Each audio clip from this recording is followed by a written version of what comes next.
사랑하시는 아버지 하나님, 이 시간 오직 하나님의 은혜의 말씀께 저희의 영혼을 부탁합니다. 각 사람 각 사람의 마음에 깨달음을 허락해 주시기를 간절히 바라며 이 모든 기도 저희를 사랑하시는 예수님 이름으로 기도드립니다. 아멘. 잠언 6장을 펴겠습니다. 잠언 6장.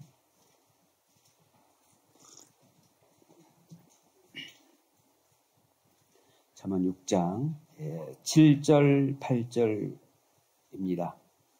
7절 8절. 잠언 6장 7절 8절. 함께 읽겠습니다.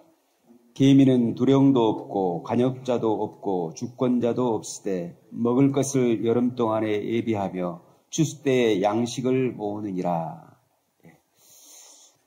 많은 사람들이 성경 배우고 구원받자고 하면은요, 먹고 살기도 바쁜데 한가한 소리 한다고, 너나 잘 배우라고 이렇게 핀잔을 주기 십상이지 않습니까? 정말 대다수의 사람들이 허겁지겁 아등바등 바쁘게 삽니다. 먹고 살기 위해, 어떻게 해서든지 잘 살아보기 위해 많이 이것저것 지극정성으로 준비하고 삽니다. 그런데 정작 누구나 죽을 텐데 죽을 준비는 하지 않는다는 겁니다. 죽으면 반드시 하나님을 만나게 될 것이고, 그리고 하나님의 심판이 있을 텐데 준비하지 않아요. 마치 자기는 전혀 죽음이 찾아오지 않을 것처럼 착각을 합니다. 죽음은 다른 사람의 일이라고 생각을 한다, 그 말입니다. 여러분, 우리가 살 준비보다도 이번 성경 강연의 기간 동안에는 죽을 준비를 해야 됩니다. 그래서 오늘 제가 죽을 준비를 좀 해왔거든요. 죽을 준비. 낙지죽 맛있게 드시고 이번에 꼭 구원받을 준비를 하시기를 바랍니다. 지금부터 3000년 전에 솔로몬 왕이라는 위대한 왕이 있었습니다. 이 사람이 자기 아들에게 아주 중요한 얘기를 합니다. 계미에게 빗대어서 정말 어떻게 준비해야 될지, 하나님의 심판이 있을 텐데 자기 영혼을 위해서 꼭 준비해야 될 것을 말씀해 주시는데요. 시작했던 말씀이 그 말씀입니다. 계미는 두령도 없고 간역자도 없고 주권자도 없으되 먹을 것을 여름 동안에 예비하며 추수 때에 양식을 모으느니라. 계미는 누가 시키지 않았는데 한낱 미물인데도 불구하고 겨울에 살아남으려고 필사적으로 준비를 하고 있더라는 겁니다.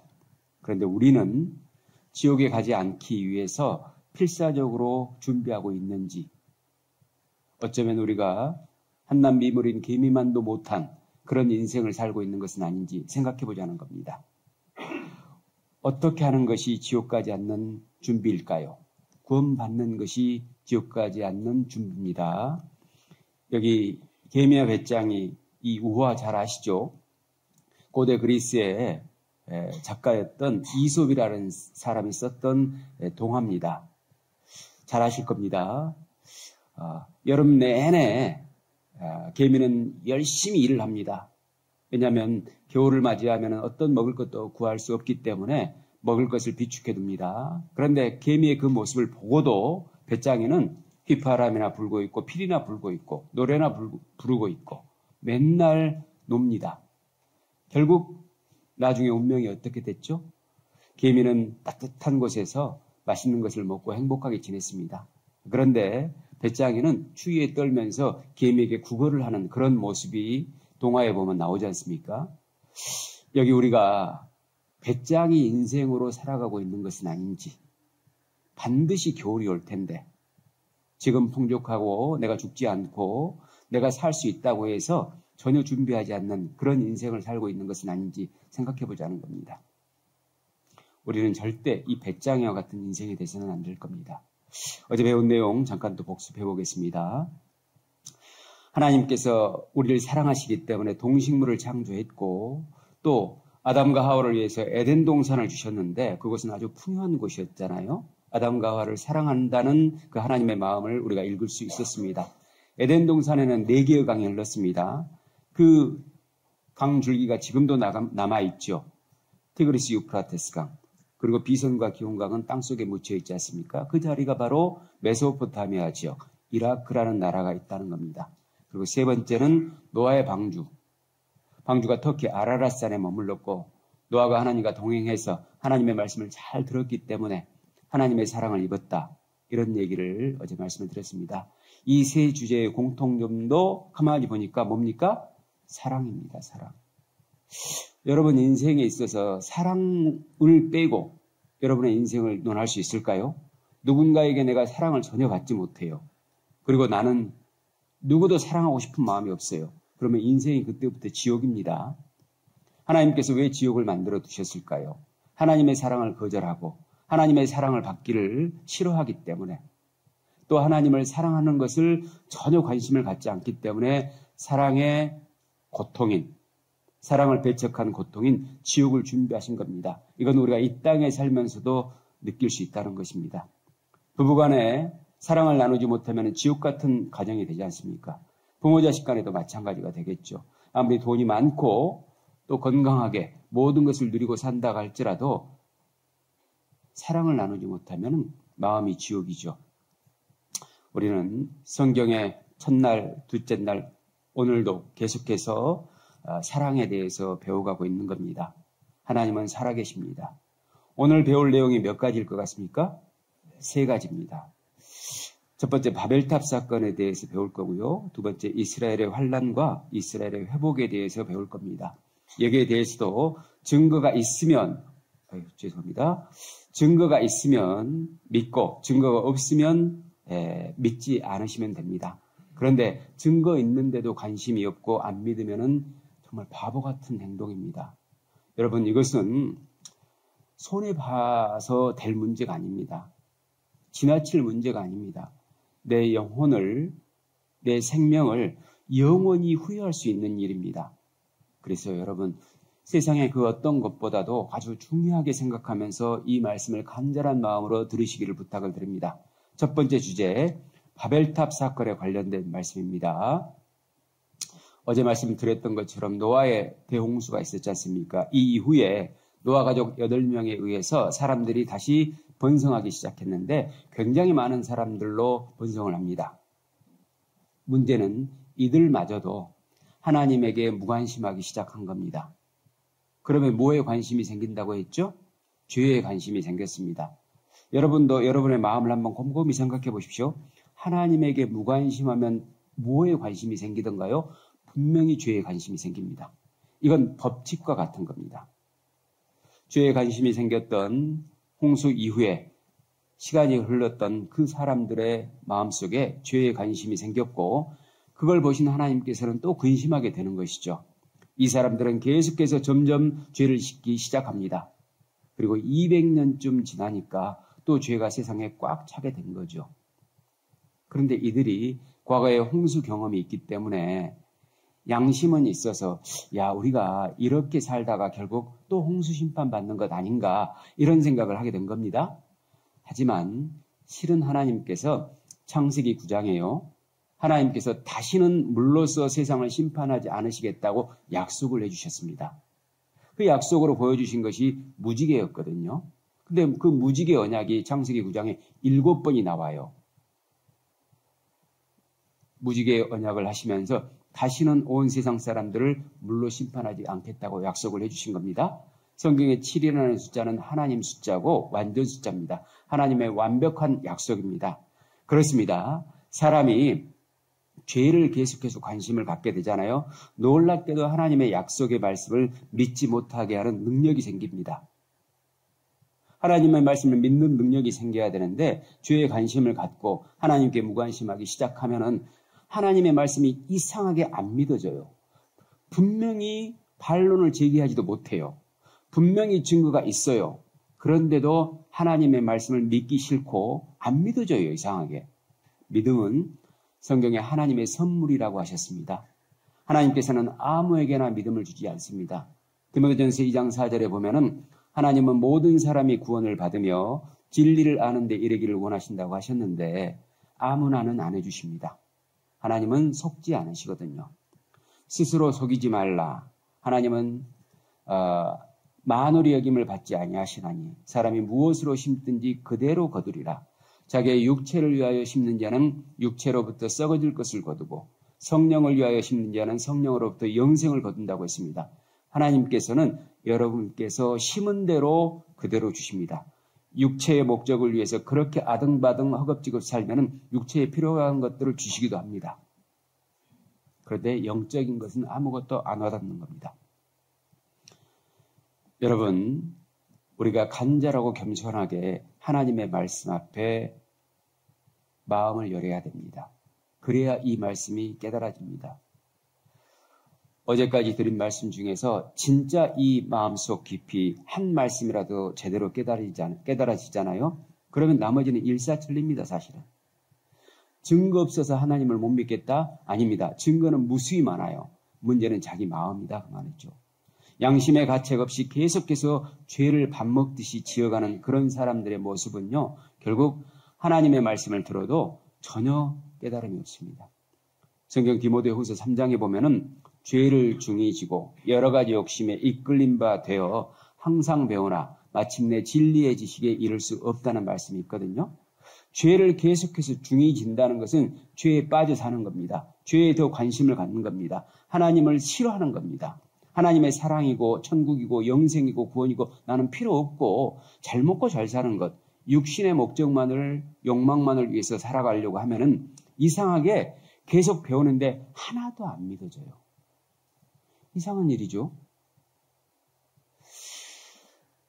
이 홍수 이후에 번성했던 사람들의 모습이 이러한 마음이었습니다.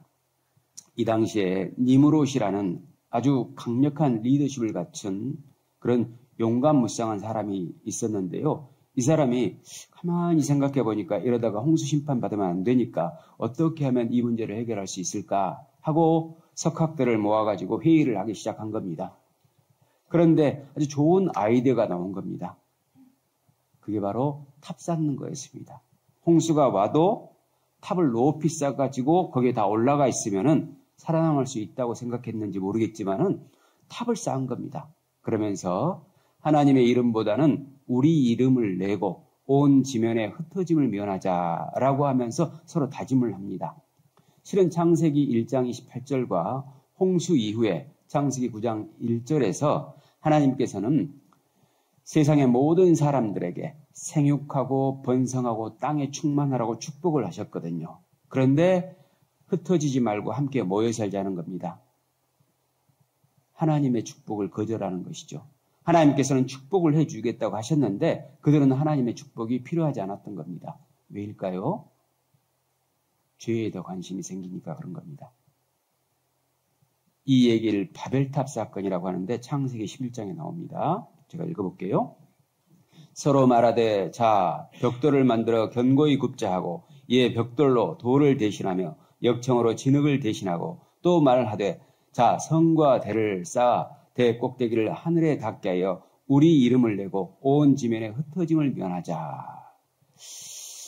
서로 이제 벽돌과 역청으로 성과 대, 탑을 쌓자는 겁니다. 그리고 하나님의 이름보다는 자기들 이름 내려고 하는 겁니다. 하나님께서 사람을 지으신 목적 뭐였죠? 사랑하고 싶어서 우리를 지었잖아요. 그런데 그들은 하나님 없이 자기들끼리만 잘 살겠다고 하면서 탑을 쌓은 거예요. 재료는 벽돌과 역청으로. 자, 하나님께서는 이걸 심판하셔야 될까요? 심판하지 말아야 될까요?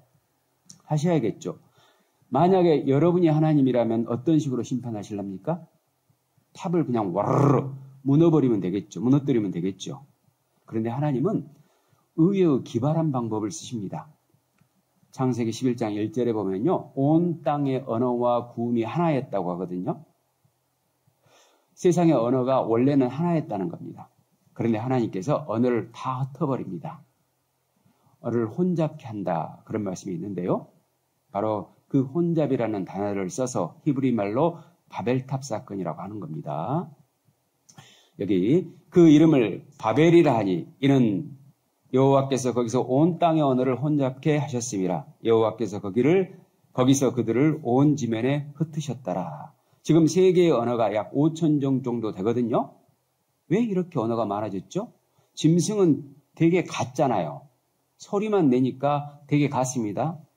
그런데 왜 사람만 언어가 이렇게 다르냐 그 말입니다. 바벨탑 사건이 아니면은 설명할 수 없는 겁니다. 여기 학자들이 조사를 해봤는데 동아일보 신문인데요. 인류 언어의 뿌리는 하나였다. 미국 스탠퍼드대 그린버그 박사가 주장을 했습니다. 여기서 퀴즈를 또 하나 내기죠.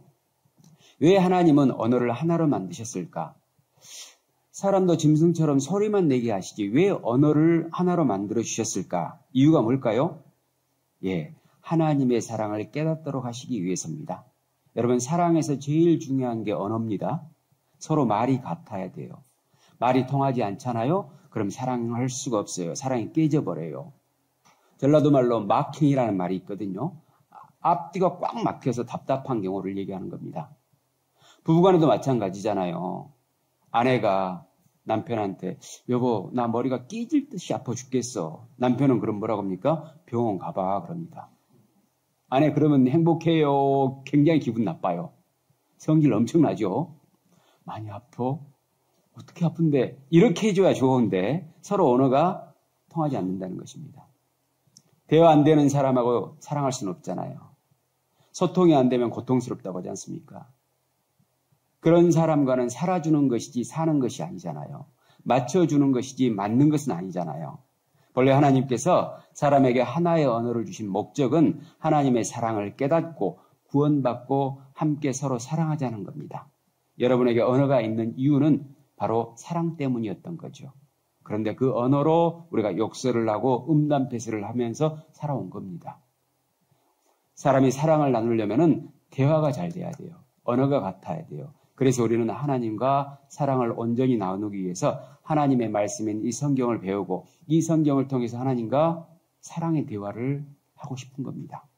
바벨탑 증거도 진짜 있냐? 물론입니다. 우리 조선일보인데요. 수메르 문명 꼽힌 바벨탑의 현장, 거기가 바로 시나이 평지입니다. 성경의 창세기 11장 2절에 나온 얘기예요. 지금의 이라크 알리 부근이거든요. 여기 보면은요. 진흙 벽돌과 역청 유적들 그랬지 않습니까? 여기 보십시오. 바벨탑 현장에 가보니까 진흙 벽돌과 역청이 아직도 남아있다는 겁니다. 성경은 증거하고 있는 겁니다. 성경은 사실이고 하나님은 살아계시는 겁니다. 또 바벨탑은 이라크 알리 부근에 있었다라고 했잖아요. 영상으로 한번 더 보겠습니다.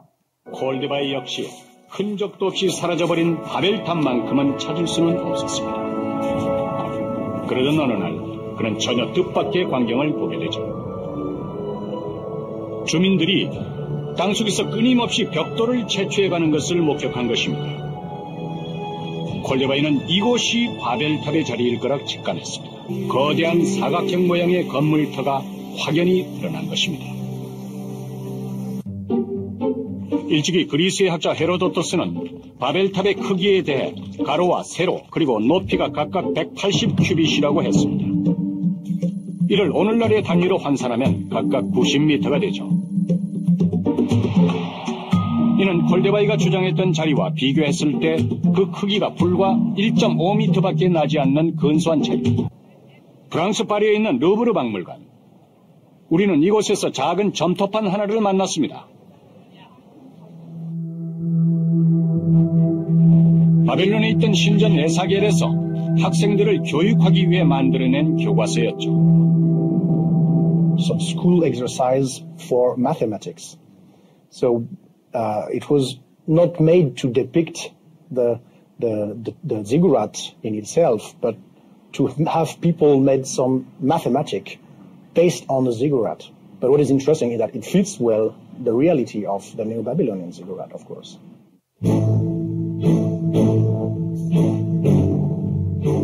종이가 없던 바벨론 시대, 모든 교과서는 이렇듯 점토판이었습니다. 그런데 이 교과서에 바벨탑의 크기가 문제로 출제되어 있었습니다. 그 밑면과 높이가 각각 91m. 이로써 콜데바이의 주장은 더욱 설득력을 얻게 되었습니다. 발굴지와 헤로도토스의 기록, 그리고 에사겔 점토판의 기록이 거의 일치했기 때문입니다.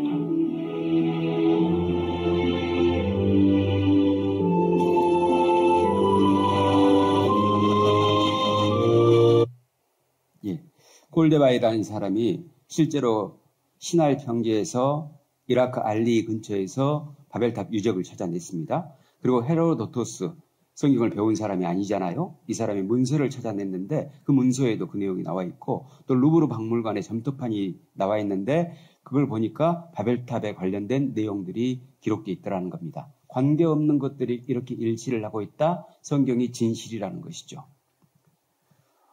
이들은 왜 탑을 쌓다가 중간에 포기하고 전 세계로 흩어지게 됐느냐?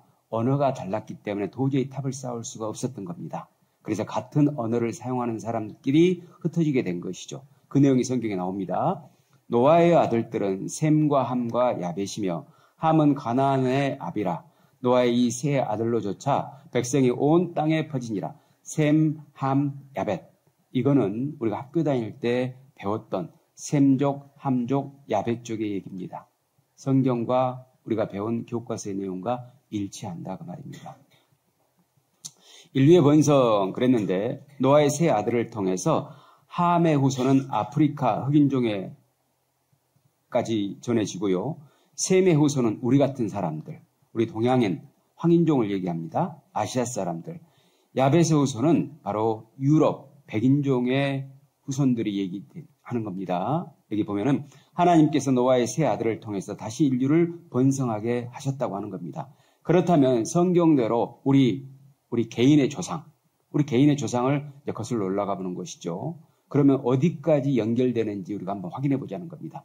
여러분 각자의 개인의 조상입니다. 자, 첫 번째 우리는 대한민국 사람이잖아요. 대한민국 전에는 조선이 있었잖아요. 조선 전에는 고려가 있었고요. 고려 전에는 후삼국 이전에는 통일신라였습니다. 그리고 통일신라 전에는 삼국이었고, 그 전에는 삼한이었고, 그 전에는 고조선, 여기까지는 우리가 아시죠? 단군 왕검 아시죠? 그럼 이 단군이라는 사람이 최초라고 하는데 그 전에는 그럼 어떻게 됐느냐? 이걸 의문을 가져야 정상적인 마음이잖아요. 단군은 도대체 어디서 왔냐?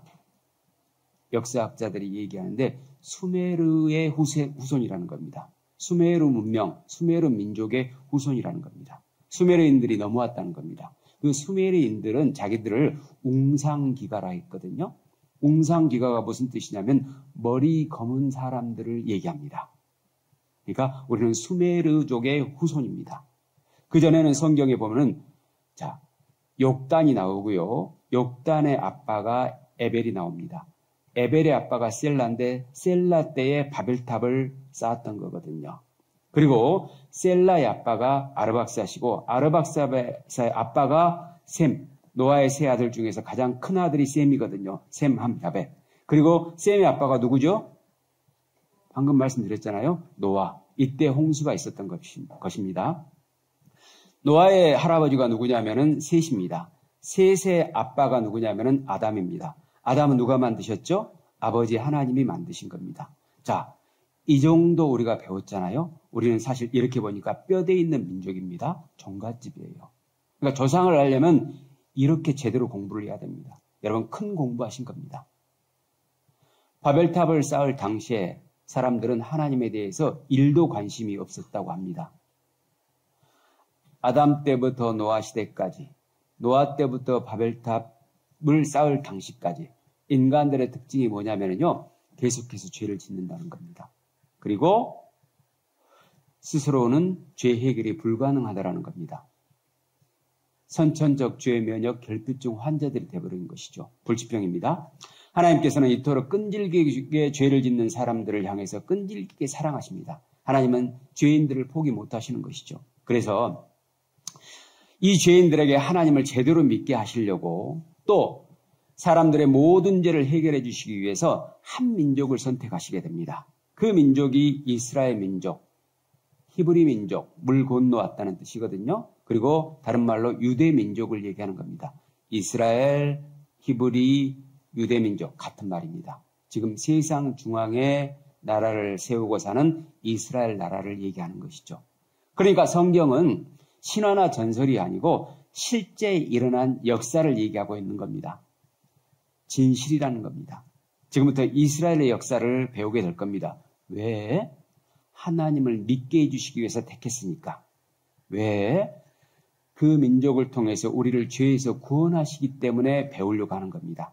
우리나라 역사를 배우는 이유는 공무원 시험에 합격하려고 배우는 거잖아요. 그러나 이스라엘 역사를 배우는 것은 우리가 하나님을 믿고 구원받기 위해서 배우는 겁니다. 영원한 생명을 얻기 위해서 배우는 거니까 더 관심을 가져야겠죠. 이스라엘 역사는 늘 세상 중심에 위치합니다. 예나 지금이나 늘 그래요.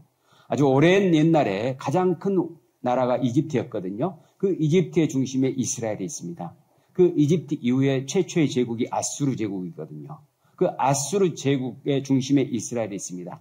그리고 아수르 다음에는 바벨론 다음에는 페르시아 다음에는 그리스 다음에는 로마, 그리고 지금은 미국이 있죠. 이 중심에 늘 유대인들이 있는 겁니다. 여러분, 놀랄 일이 하나 있는데요. 본래 역사는 지난 다음에 사가들에 의해서 기록이 되지 않습니까? 그런데 이스라엘 역사만 성경에 미리 처음부터 끝까지를 다 기록해 놓으셨습니다. 수천 년의 역사가 그대로 성경대로 이루어집니다. 그럼 증거 있냐? 있죠. 성경을 바탕으로 해서 이스라엘의 초기 역사를 정리해 볼게요. 하나님께서는 이스라엘 민족을 만드시기 위해서 우르라는 지역, 지금의 이라크입니다. 이라크에서 BC 2096년 한 사람을 선택하시는데 그 사람의 이름이 아브라함입니다. 링컨의 이름이 에이브레임이잖아요. 같습니다. 아브라함을 선택해서 가나안 땅에 들어가도록 하는데 이 내용이 창세기 12장에 나오거든요.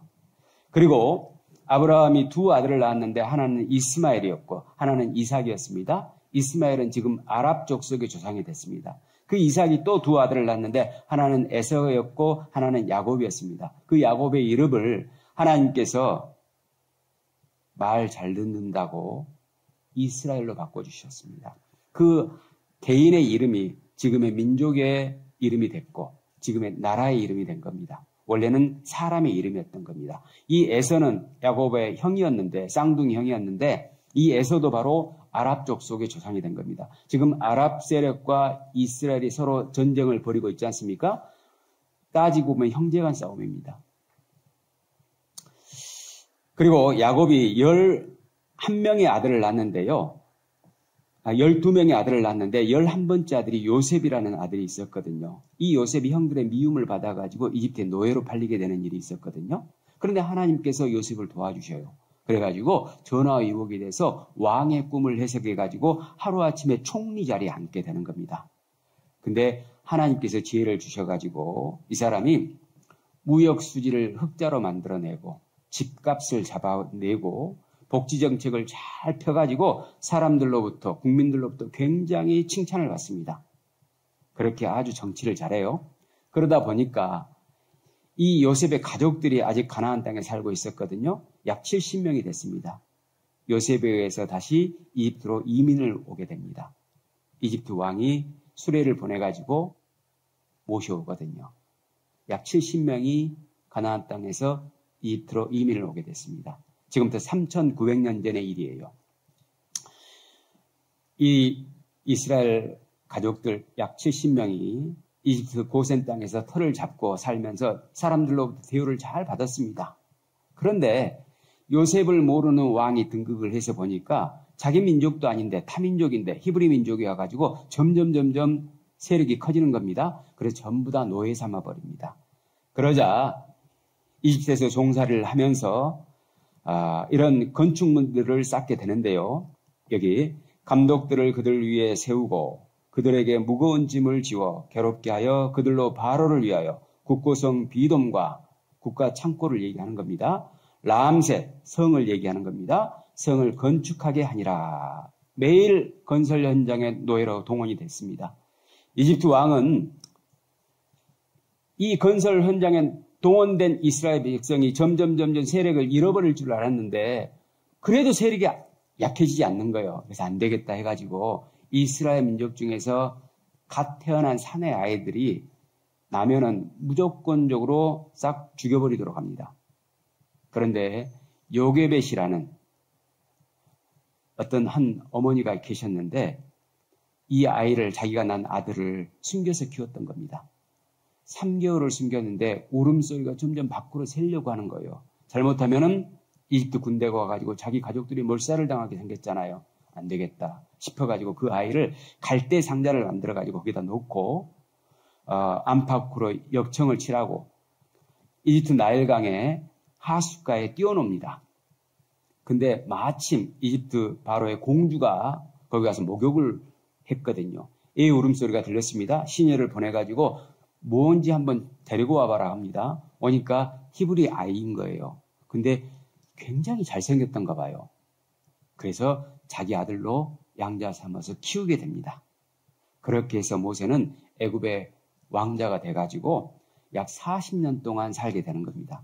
그런데 어느 날 자기 민족, 히브리 민족, 유대 민족을 돌아보고자 하는 마음이 생겼던 겁니다. 그래서 건설 현장에 딱 갔는데 자기 동족이 맞고 있는 겁니다.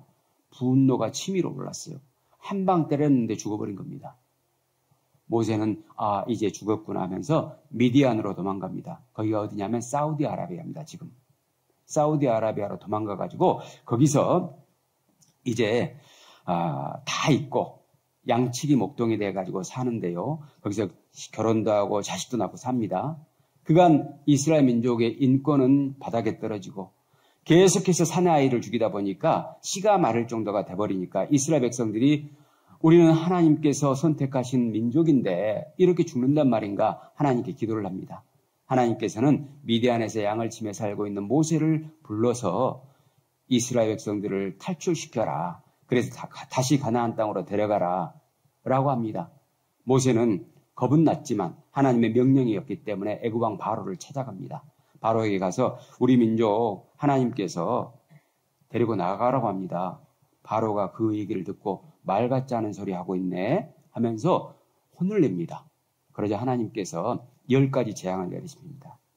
그 10가지 재앙 중에서 마지막 재앙이 장자 죽는 재앙이었는데 그 장자 죽는 재앙을 당하고서야 바로는 어쩔 수 없이 이스라엘 백성들을 나가도록 해주는 겁니다. 허락해 줬죠.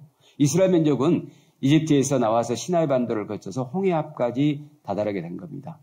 바로는 후에 화가 치밀어 오른 겁니다. 이 히브리 노예들이 다 나가버리면 소는 누가 키울까? 이런 생각이 든 겁니다. 건물은 누가 짓냐? 심부름은 누구를 시키냐?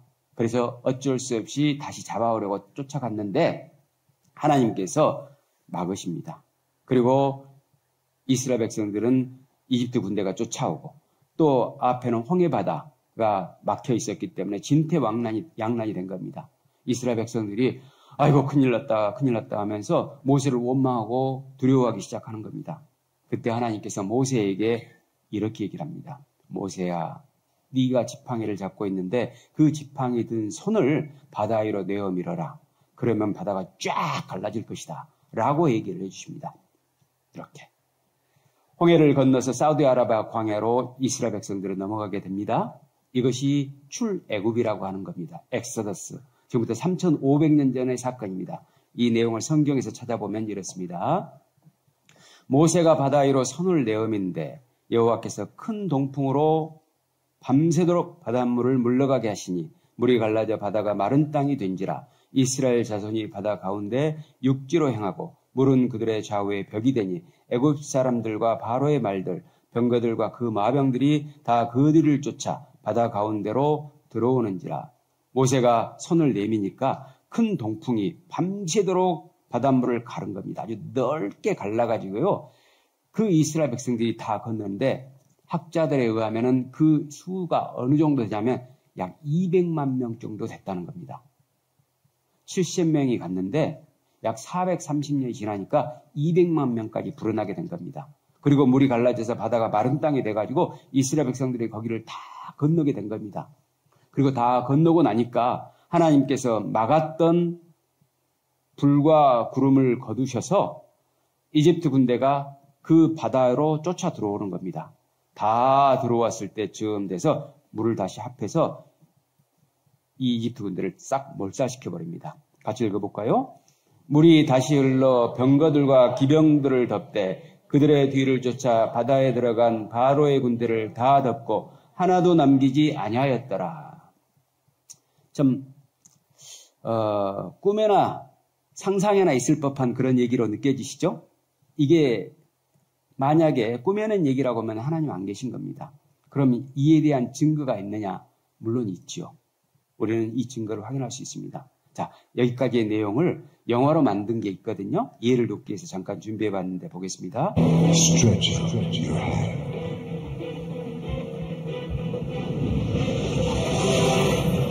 Then Moses stretched out his hand over the sea, and the Lord caused the sea to go back by a strong east wind all that night.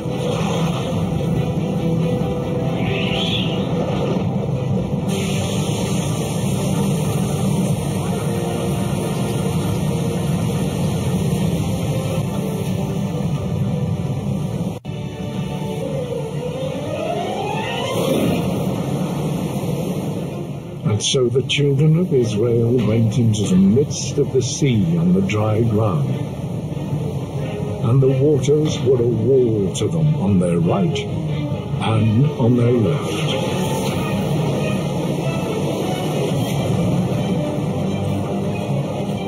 And the Egyptians pursued.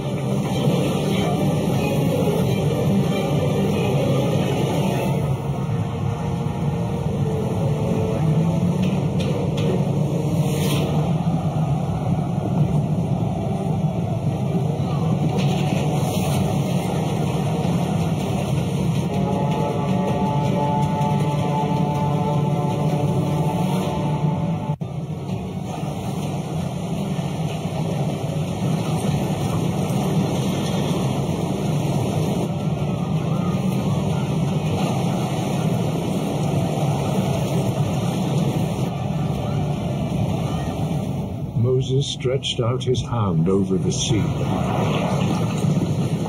At daybreak, the sea went back to its place. The water flowed back and covered the chariots and horsemen.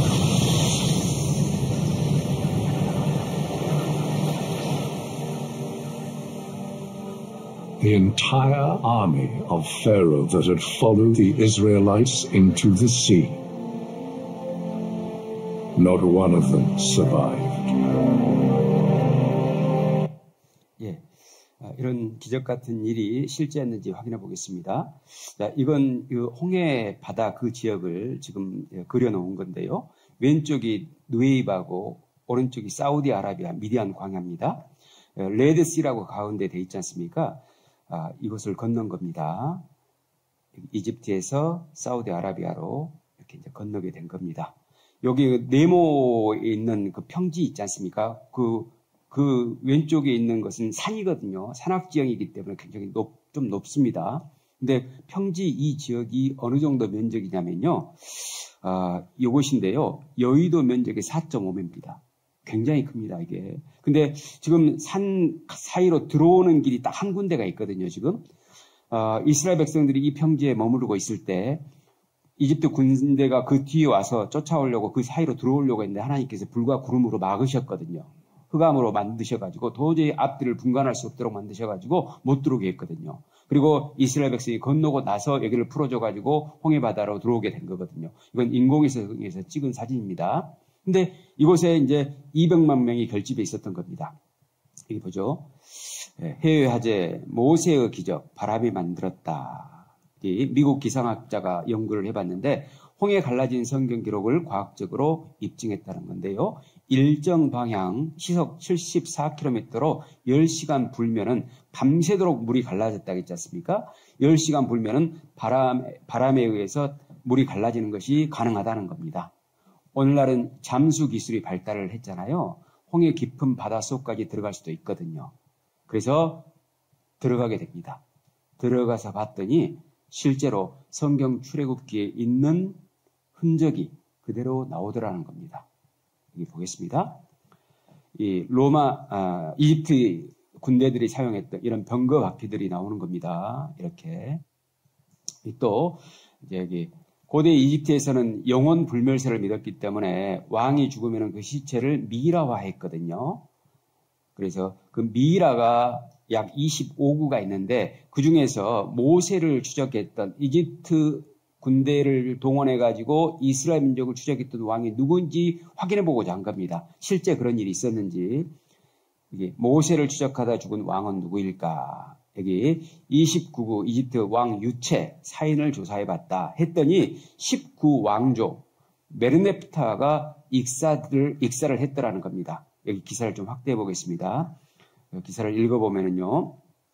자, 25구 미라 파라오라는 것은 왕이라는 이집트어입니다. 왕중 이집트 제19왕조 메르넵타가 모세를 추적하다 홍해에서 익사한 왕일 가능성이 가장 많다 한다. 즉 이 왕의 유체는 다른 미라와 다른 점이 아주 많다는 것. 보통 이집트의 미라는 모두 젓갈색을 띠고 있는데 검은색에 가깝다는 겁니다. 이 미라는 흰색이고 물에 불렸죠. 얼굴의 모양이 많이 일그러져 있으며 눈썹을 물감으로 그리는 흔적이 있고 눈썹이 다 빠져가지고 아마 그랬던 것 같습니다. 귀가 무엇 물고기인가에 뜯어먹힌 듯 없는 데다가 물고기는 왕인지 뭐 일반 평민인지 모르니까 무조건 뜯어먹고 볼 것 아닙니까? 그래서 귀를 뜯어먹었던 것 같습니다. 몸에 소금기로 덮인 부분이 있다는 것. 조사단의 관계자는 이런 겉모습으로 미루어 이 미라가 익사체일 가능성이 아주 많다고 주장했다. 이 관계자는 당시 물에 잠겨 많이 상했던 왕의 시체를 서둘러 미이라로 만든 것 같다고 덧붙였다. 또 메르넵타가 또 이스라엘 사람들을 추적한 왕으로 보여지는 것은 출애굽기에 적혀있는 연대와 비슷할 때 이집트를 다스렸고 이 왕의 무덤 비문에 이스라엘은 괴멸되어 이미 그 자손은 없다는 글이 새겨져 있기 때문이다. 자존심 상하니까 이스라엘 백성을 괴멸했다고 한 것이죠. 실제로는 자기들이 괴멸당했는데 이 메르넵타 왕의 이 미이라가 지금 있습니다. 이집트 카이로 박물관에 있거든요. 보통 이렇게 이 왕의 미이라는 젓갈색, 검은색에 가깝거든요. 이렇게. 그런데 메르넵타, 킹 메르넵타 있잖아요. 이 미이라는 검은색이 아니고 흰색이라는 겁니다. 그리고 오른쪽 그 귀를 보면은요, 뜯어먹힌 듯 없는 거예요. 영상을 통해서 한번 보겠습니다. 로봇 카메라가 처음으로 홍해바다 속으로 들어갔습니다.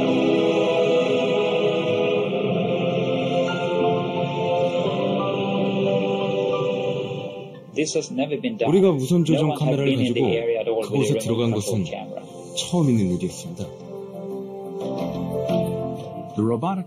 로봇 카메라 조사를 통해 많은 산으로 덮인 인위적인 모양과 형태의 물체를 발견했습니다. 그것은 산호 형태의 아치 모양과 큰 원판 모양의 엉켜진 조각들이었습니다. 이제 우리는 카메라를 이동시켜서 기이한 형태의 모양을 탐사하려 합니다. 이 모양들은 한 곳에서뿐만 아니라 여러 곳에서 계속해서 발견되어집니다. 우리는 전차축과 허브 그리고 바퀴 같은 것들을 보았습니다. 이것은 자연적인 모습의 산호가 아니라 어떤 인공물에 산호가 붙어 자란 것으로 보입니다. 그리고 그것들은 전 세계 어느 곳에 있는 산호의 형태와도 달라 보였습니다. 처음 탐사 때 한 가지 특이한 형태의 물체가 바다 밑바닥에 있었습니다. 그것은 고든 막대기에 둥근 원판이 올려져 있는 원형 테이블 모양이었습니다.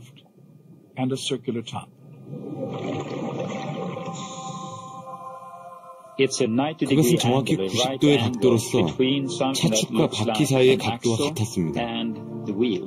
여러분도 다양한 모양의 자연적인 산호와 인공물에 붙어 자란 산호와의 차이를 알 수 있을 것입니다.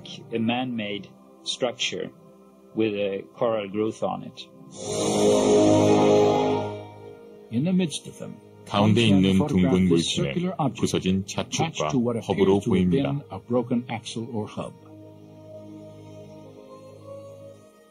이 발견은 두 가지의 중요한 의미를 갖습니다. 하나는 고대 이집트에서 이러한 모양의 바퀴를 만들었던 시기와 모세가 홍해를 건넜다고 생각하는 시점이 정확히 일치한다는 것입니다. 다른 하나는 성경의 기록에 맞추어 홍해 사건을 증명해주는 최근에 발견된 실질적 증거라는 것입니다.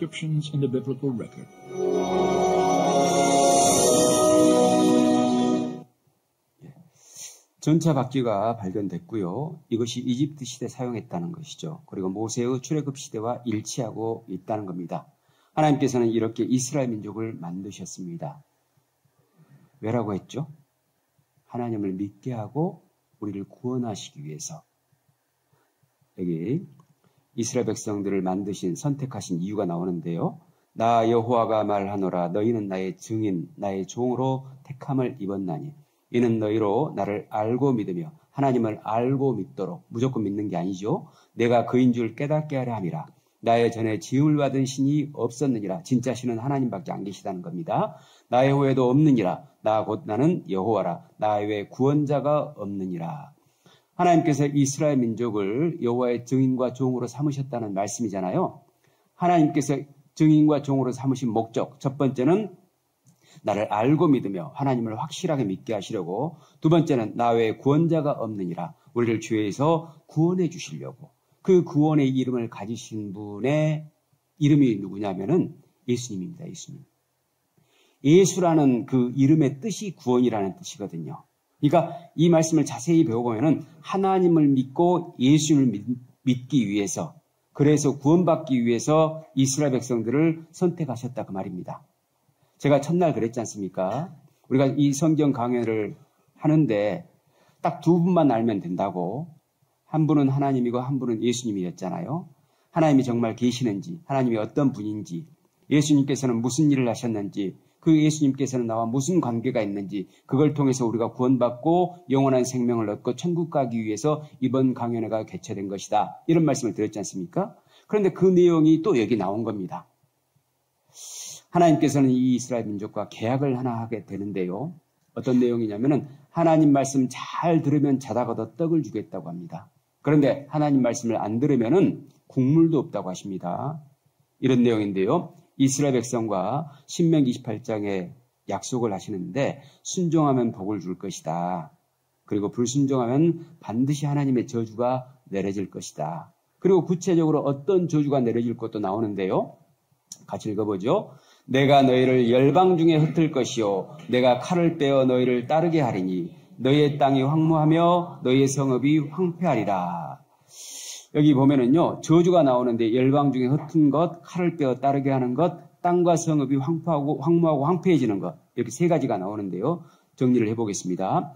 첫 번째는 하나님 말씀에 불순종했을 경우, 다시 말하면 죄를 지었을 경우에는 세계 각국으로 흩어버리겠다는 겁니다. 두 번째는 죽여버리겠다는 겁니다. 세 번째는 국토를 황폐하게 하신다라고 하는 겁니다. 여러분이 이런 명령을 하나님으로부터 들었다고 한다면은 여러분은 순종하실랍니까? 불순종하실랍니까? 진짜입니까? 순종할 수 있겠습니까? 할 수 있을 것 같죠? 여러분 지금까지 살아온 세월을 한번 생각해 보십시오. 술, 담배가 해로운 줄 알면서도 꼭 합니다. 그리고 다시는 나쁜 짓 하지 말자고 하면서 착하게 살자라고 여기다 문신을 새겨도 또 나쁜 짓을 또 합니다. 그것이 인간입니다. 이스라엘 백성들은 순종할 수 있을 걸로 생각을 하고 하나님 좋으실 대로 하라고 했습니다. 여기 보면은 언약서를 가져 백성에게 낭독하여 들리매 그들이, 이스라엘 백성이 여호와의 모든 말씀을 우리가 준행하리다, 순종하겠다는 거잖아요. 그런데 이스라엘 민족의 생각대로 되지 않았습니다. 이스라엘 역사 내내 이스라엘 백성들은 불순종을 하게 되는 겁니다. 그러면 하나님께서 뭘 내리셔야 되죠? 저주를 내리셔야 됩니다. 그래서 이스라엘 백성들은 계속 저주의 역사를 가지고 있습니다. 오늘의 두 번째 주제, 이스라엘 민족의 저주, 환난의 이야기를 해드리겠습니다. 이스라엘 백성들은 이집트를 탈출해서 사우디 그 광야까지 갔다가 거기서 탈출하자마자 금송아지를 숭배합니다. 우리는 금방 하나님 믿었다가도요, 금방 죄가 올라오는 아주 악한 사람들이라는 걸 알아야 됩니다. 이스라엘 백성들은 금송아지를 숭배하면서 우리 금송아지 섬긴다 이렇게 하지 않고요, 우리 하나님 섬긴다고 하면서 뻔뻔하게 얘기를 합니다. 그러자 하나님께서 출애굽기 32장에 이스라엘 백성들을 향해서 이 목이 곧은 백성들아, 목이 곧은 백성, 교만하다는 것이죠. 죄를 짓는 것은 바로 하나님 앞에 교만한 행동이다, 그런 의미입니다. 이스라엘 백성들은 40년 동안 사우디 광야를 헤매게 됩니다. 그리고 겨우 가나안 땅에 들어가게 돼요. 이 가나안 땅에 들어가게 되는데 지도로 보면은 바로 이곳입니다. 왼쪽 가나안 땅을 확대해 보면은 바로 이곳. 이곳이 이스라엘 땅이 바로 가나안 땅입니다. 가나안이라는 말은 히브리어거든요. 낮은 땅이라는 뜻이에요. 지금은 이스라엘 땅이라고 하지 않습니까? 혹은 팔레스타인 사람들이 거주하고 있기 때문에 팔레스타인이라고도 하지요. 자, 원래 이스라엘 백성들이 출애굽해서 그 가나안 땅, 이스라엘 땅, 팔레스타인 땅에 들어갈 때는 팔레스타인 사람들이 살고 있었습니다. 그러니까 쫓아내고 이스라엘이 점령을 한 거예요. 그러니까 이스라엘과 팔레스타인의 갈등은 이때부터, 지금부터 3,500년 전부터 있었던 일입니다. 작년 10월부터 하마스와의 전쟁이 계속해서 1년 동안 벌어지고 있지 않습니까? 바로 원인이 여기에 있는 겁니다. 가나안 땅에 들어간 이스라엘 백성들은 350년 동안 사사들에 의해서 통치를 받는데 왕이 없었습니다. 사사, 재판장이 나라를 다스렸어요. 그 사사가 12명이었는데 이들은 이스라엘에 있는 도시 수만큼 우상을 숭배해버립니다. 이스라엘 백성들이. 근데 우상을 가만히 보니까 어떤 모습입니까? 짐승과 사람을 섞어놓은 거잖아요. 짐승과 새와 물고기 이런 것들과 사람을 섞어서 우상으로 만들어 섬겼습니다. 왜요? 하나님 같은 영적 존재인 사람을 사탄에게 속아가지고 짐승으로 바꿔버린 겁니다. 짐승, 새, 물고기의 가장 큰 특징이 뭡니까?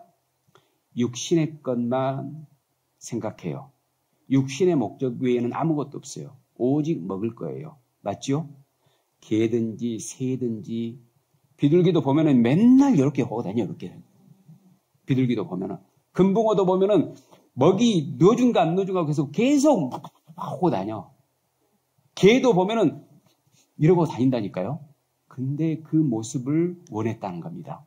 사람이 육신의 것, 세상의 것, 욕망의 것만 쫓아다니는 그 모습을 바로 원했다는 겁니다. 그래서 이런 우상들을 만들어 섬긴 겁니다. 퀴즈를 하나 더 해보겠습니다. 왜 사람은 하나님보다는 우상을 더 숭배할까? 예, 영적인 목적보다는 육신의 목적이 더 강하고 천국보다는 이 세상을 더 좋아하며 하나님보다는 마귀를 더 사랑하기 때문에 그렇습니다. 이스라엘 백성들이 우상을 숭배해서 뭘 기원했느냐? 풍요와 다산을 기원했습니다. 풍요라고 하는 것은 풍부한 먹거리, 다산이라고 하는 것은 자식 많이 낳는 거잖아요. 그래서 물고기를 섬기는 이유가 뭐냐면요. 물고기가 알을 많이 낳잖아요. 그 당시에는 농경 사회였기 때문에 자식을 어찌됐든 간에 많이 낳아야지만 그게 경제력이었거든요. 그래서 풍요와 다산을 기원하면서 잘 먹고 잘 살려고 했던 겁니다. 그러니까 하나님과 같은 영적 존재인 사람이 짐승처럼 살려고 하는 거예요. 하나님께서 어떻게 해야 되죠? 저주 내리셔야 되죠. 그래서 하나님은 어떤 식으로 저주를 내리시냐면 주변 강한 나라의 침략을 받도록 합니다. 근데 이스라엘 백성들은 우리가 하나님께 불순종해서 그러니까 죄를 지어서 하나님으로부터 이렇게 저주를 받는 거구나 이렇게 생각하지 않습니다.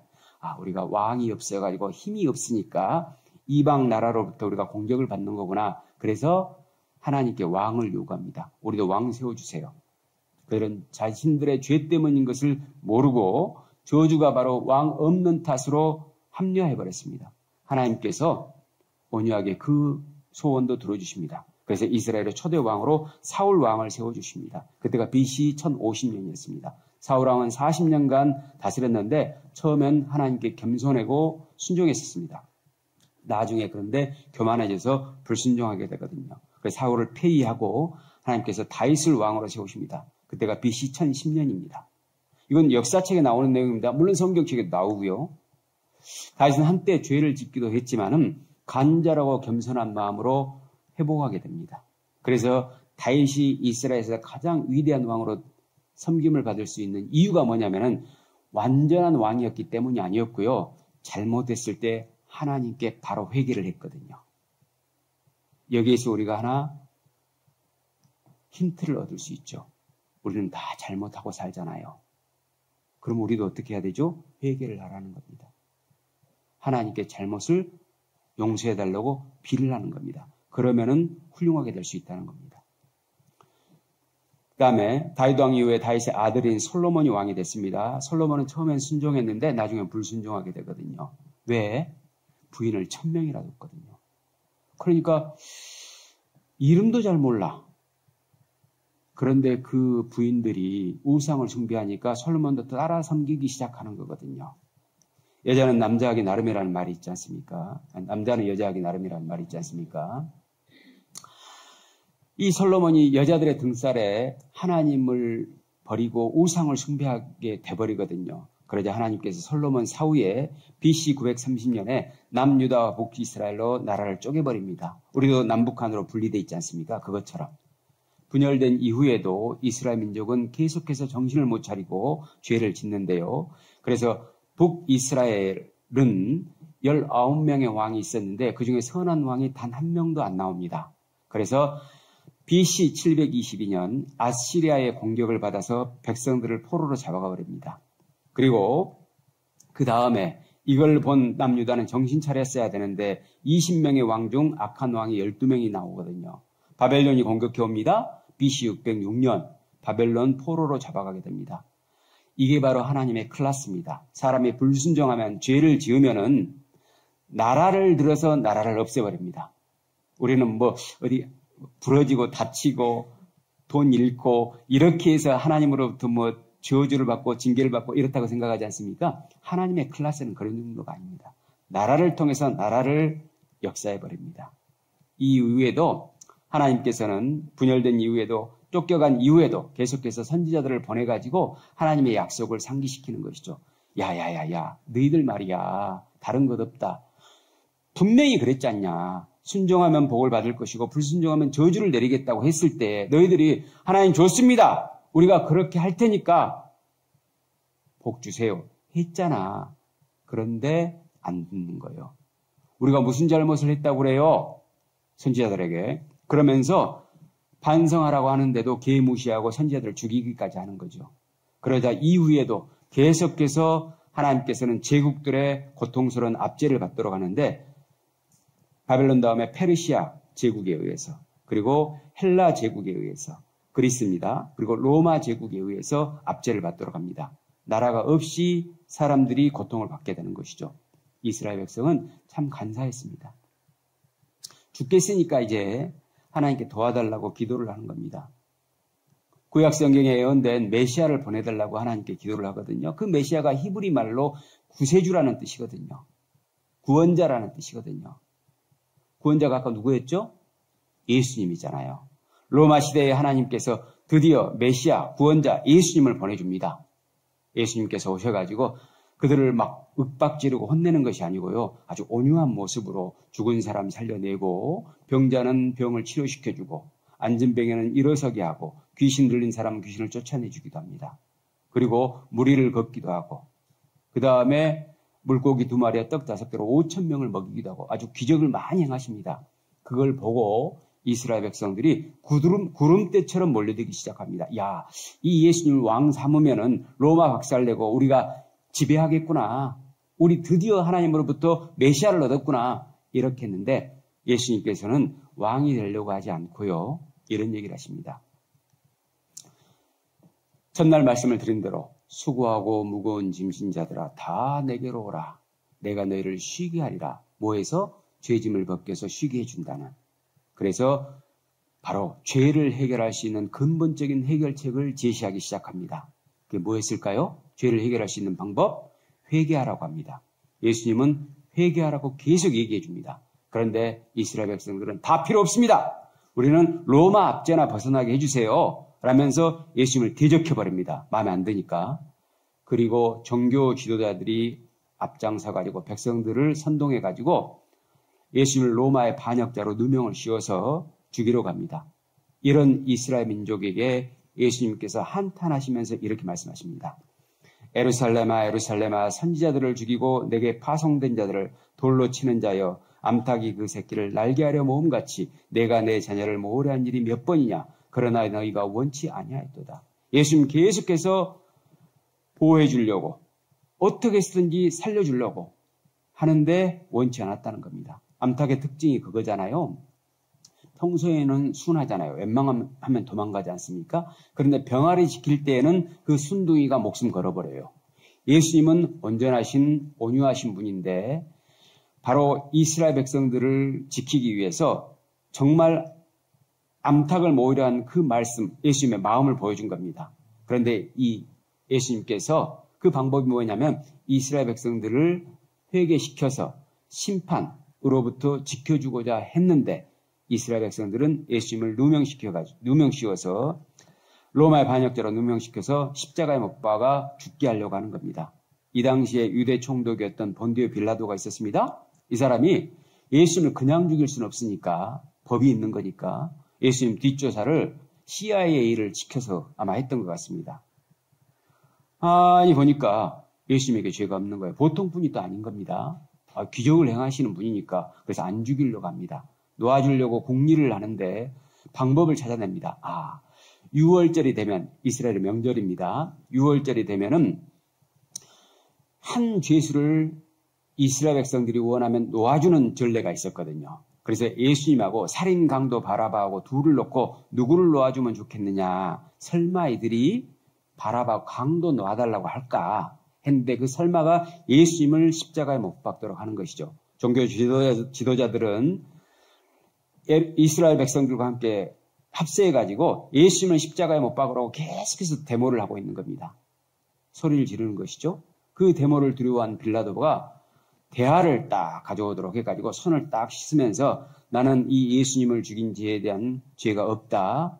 이 예수님의 핏값, 이 예수님께서 죽는 것에 대한 죄를 너희가 당해라 했을 때 그 이스라엘 백성들이 뭐라고 대답한 줄 아십니까? 이렇게 대답합니다. 백성이 다 대답하여 가로되 그 피를 우리와 우리 자손에게 돌릴지어다 하거늘 이에 바라바는 저희에게 놓아주고 예수는 채찍질하고 십자가에 못 박이게 넘겨줍니다. 이스라엘 백성들은 정말 무모한 짓을 한 겁니다. 무식하면 용감하다는 말이 있죠. 사람들이 무식하잖아요. 죽을 줄 알면서도 뛰어듭니다. 그러나 사람이 배우면은요 조심하거든요. 이스라엘 백성들은 무식했습니다. 성경을 몰랐거든요. 그래서 예수님을 배척해버린 겁니다. 예수님을 배척하고 나니까 결국 사랑과 이성이 마비되기 시작해서 무모한 짓을 해버린 겁니다. 우리는 그러지 맙시다. 우리는 예수님을 믿어야 합니다. 이스라엘은 하나님의 선민이었고 선택된 민족, 하나님의 성민이었습니다. 거룩한 민족이었습니다. 그런데 자부심이 대단했겠죠. 그리고 하나님께 율법을 받은 특별한 민족이었습니다. 이들은 순종해서 하나님으로부터 축복, 복을 받으려고 해봤습니다. 그런데 안 됐어요. 수천 년의 역사 동안 그게 안 됐어요. 이건 오늘날 우리에게 아주 중요한 교훈을 줍니다. 우리도 하나님의 율법을 지켜서 순종해서 복을 받을 수 있을 것이냐? 그럴 수 없다는 겁니다. 우리는 하나님의 은혜 앞에 간절하고 겸손할 수밖에 없다는 것을 이스라엘 백성을 통해서 배우는 겁니다. 예수님이 십자가에 매달리게 됩니다. 그러니까 여호와 하나님의 증인들이 여호와의 아들 예수님을 십자가에 못 박히게 하는 아이러니한 일이 역사 속에서 발생한 겁니다. 예수님은 그런 이스라엘 민족에게 가슴 저미는 말씀을 하시는데 이렇게 말씀을 하십니다. 예수께서 돌이켜 그들을 향하여 가라사대 예루살렘의 딸들아 나를 위하여 울지 말고 너희와 너희 자녀를 위하여 울라. 보라 날이 이르면 사람이 말하기를 수태 못하는 이와 해산하지 못한 배와 먹이지 못한 젖이 복이 있다리라. 그러니까 예수님을 향해서 슬퍼하는 그 여자들이 있었는데 그들을 보고 나를 위해서 슬퍼할 것이 아니다 지금. 내가 십자가에 못 박아 죽는다고 해서 나를 위해서 슬퍼하고 애통해하지 말아라. 너희와 너희 자녀를 위해서 울라. 바로 이스라엘 백성들이 그랬잖아요. 좋습니다. 그 피를 우리와 우리 자손에게 돌리라고 했지 않습니까? 저주 내리라는 거잖아요. 지금 무식하면 용감했잖아요. 그러면서 수태 못하는 이 차라리 애를 갖지 못하는 여자가 복이 있다. 또 해산하지 못한 배와 먹이지 못한 젖이 복이 있다. 예수님께서는 자기 처지를 비관하시는 것이 아니고 이스라엘 민족을 걱정하시는 것이죠. 자기를 죽이는데 이스라엘 백성들에게 사랑을 베풀고 있다는 겁니다. 예수님은 이스라엘 백성들을 이토록 걱정해 주셨습니다. 왜? 레위기 26장 때문에 그렇습니다. 레위기 26장에 하나님의 말씀에 불순종했을 때 저주의 예언 3가지 있잖아요. 뭐죠? 흩으심, 죽이심, 국토황폐. 여기서 퀴즈를 또 하나 내겠습니다. 왜 예수님은 이스라엘 민족의 대적에도 불구하고 이스라엘 민족을 사랑하실까? 죄인에게도 하나님의 사랑이 변치 않으심을 가르치기 위해서입니다. 여러분, 인생을 살아오면서 죄 많이 지으셨죠? 하나님의 사랑은 그래도 여러분에게 변치 않았습니다. 그래서 여러분을 하나님께서 이 자리에 불러 모으신 겁니다. 어떤 저주를 받았는지 한번 살펴보겠습니다. 예수님께서 십자가에 돌아가신 지 35년이 지나서 AD 70년이 됩니다. 그 AD 70년에 이스라엘 백성들이 로마의 반역을 일으키거든요. 반란을 일으키게 됩니다. 이걸 진압하기 위해서 로마에서 군대를 보내게 되고 타이터스 장군이라는 사람이 선두에 서서 예루살렘을 공격하고 예루살렘을 포위해버립니다. 예루살렘은 졸지에 평화의 도시였는데 저주의 도시로 바뀌어버립니다. 타이터스가 와가지고 유대인 110만 명을 학살하고 9만 7천 명을 포로로 잡아갑니다. 학살할 때 어떤 식으로 했냐면요. 아이벤자의 여자의 배를 칼로 갈라버립니다. 그리고 어린아이를 발을 잡고 바위에다 내동댕이 쳐서 죽여버립니다. 하나님의 저주를 당하는 것이죠. 그리고 AD 132년에는 하드리안 황제 때 이스라엘 백성들 58만 명이 죽고 나머지는 전 세계로 흩어지는데 이것을 헬라어로 디아스포라라고 하거든요. 그 디아스포라라는 뜻이 이산이라는 뜻이다. 또 흩어지다라는 뜻이다 그러는데요. 바로 흩어버리잖아요. 그리고 1945년 2차 세계대전이 발생할 때까지 히틀러에 의해서 600만 명의 유대인이 학살당할 때까지 계속해서 이스라엘 백성은 레기 26장의 예언대로 흩으심, 죽이심, 국토왕폐가 문자 그대로 진행이 됩니다. 이 저주에 관련된 예언이 성경에 아주 구체적으로 나오는데요. 실제 역사 속에서 이것이 검증이 된다면 하나님은 살아계시는 것이고 예수님을 죽인 죄에 대한 하나님의 심판이 얼마나 무서운지 우리가 교훈받을 수 있는 겁니다. 여러분, 하나님과 예수님을 가볍게 여기시면 안 됩니다. 하나님은 무한한 사랑을 가지시기도 하셨지만 하나님의 공의는 무한하시거든요. 심판이 무섭습니다. 사랑을 거절한 사람에 대한 하나님의 심판은 무섭습니다. 이거는 유대 역사가 요세푸스가 유대 전쟁사를 썼는데요. 로마 침공 때 살아남은 사람이거든요. 그래서 책에다가 예수님의 행적과 예루살렘의 폐망을 세상에 알린 인물입니다. 이 책이 한글판으로도 나왔는데요. 이겁니다. 여기 내용을 보면은요. 기적을 일으킨 자 예수 그리스도의 사역과 시련 그리고 십자가의 처형 성경에 나와 있는 내용이죠. 이건 우리 학생들이 배우고 있는 세계사 교과서입니다. 확대해 보면은요, 성경에 있는 내용이 나옵니다. 자, 유대인들은 메시아 구세주가 와서 자신들을 구원해 주기를 고대하였다. 이런 상황에서 예수는 유대인들의 배타적 선민사상과 율법주의를 비판하고 신분이나 민족을 초월한 인간애나 영혼 구원을 가르치다가 십자가에 처형당하였다. 성경에 있는 내용이 교과서에 나왔죠? 왜? 예수님은 실존 인물입니다. 2000년 전에 실제 오셨어요. 그래서 우리가 2024년을 사용하고 있는 겁니다. 그리고 그분은 십자가형을 당하신 겁니다. 성경을 통해서 저주에 관한 구체적인 증거를 보겠습니다. 같이 읽어보죠. 너희가 아들의 고기를 먹을 것이요 딸의 고기를 먹을 것이며 로마 타이터스 장군이 예루살렘을 포위했을 때 침공했을 때 5개월 동안 성을 포위하거든요. 그러자 굶주리게 되는 거죠. 식량을 반입할 수가 없으니까. 그러자 어떤 일이 발생했냐면요. 놀라지 마십시오. 자기 자식을 삶아 먹는 어머니가 나옵니다. 이게 끔찍한 일이죠. 예루살렘 성벽을 10만의 병력으로 허물기 시작했으나 3개의 성벽과 90개의 탑 때문에 70년 4월부터 8월 28일까지 약 5개월 동안 성벽 주위에 토성을 쌓고 포위하였는데 성 안에서는 굶주림에 지쳐 내란까지 겹치자 탈출, 살해 등 심지어 자식을 잡아먹기 시작한 것이다. 여기 굶주림에 견디지 못해 자식을 잡아먹다 했는데 예루살렘 성 안에는 요단강 건너에 거주하던 마리아라는 여인이 살고 있었다. 근데 이 마리아가 자기 자식을 먹습니다. 여기 보면은 그녀는 자신의 품에서 젖을 빨고 있는 아들을 번쩍 치켜들고는 이같이 외쳤다. 오 가련한 나가야 내가 이 전쟁과 기근과 내란 속에서 누구를 위하여 너를 보호할까? 로마군이 우리의 목숨을 살려준다 하더라도 우리는 노예 신세가 되고 말 것이란다.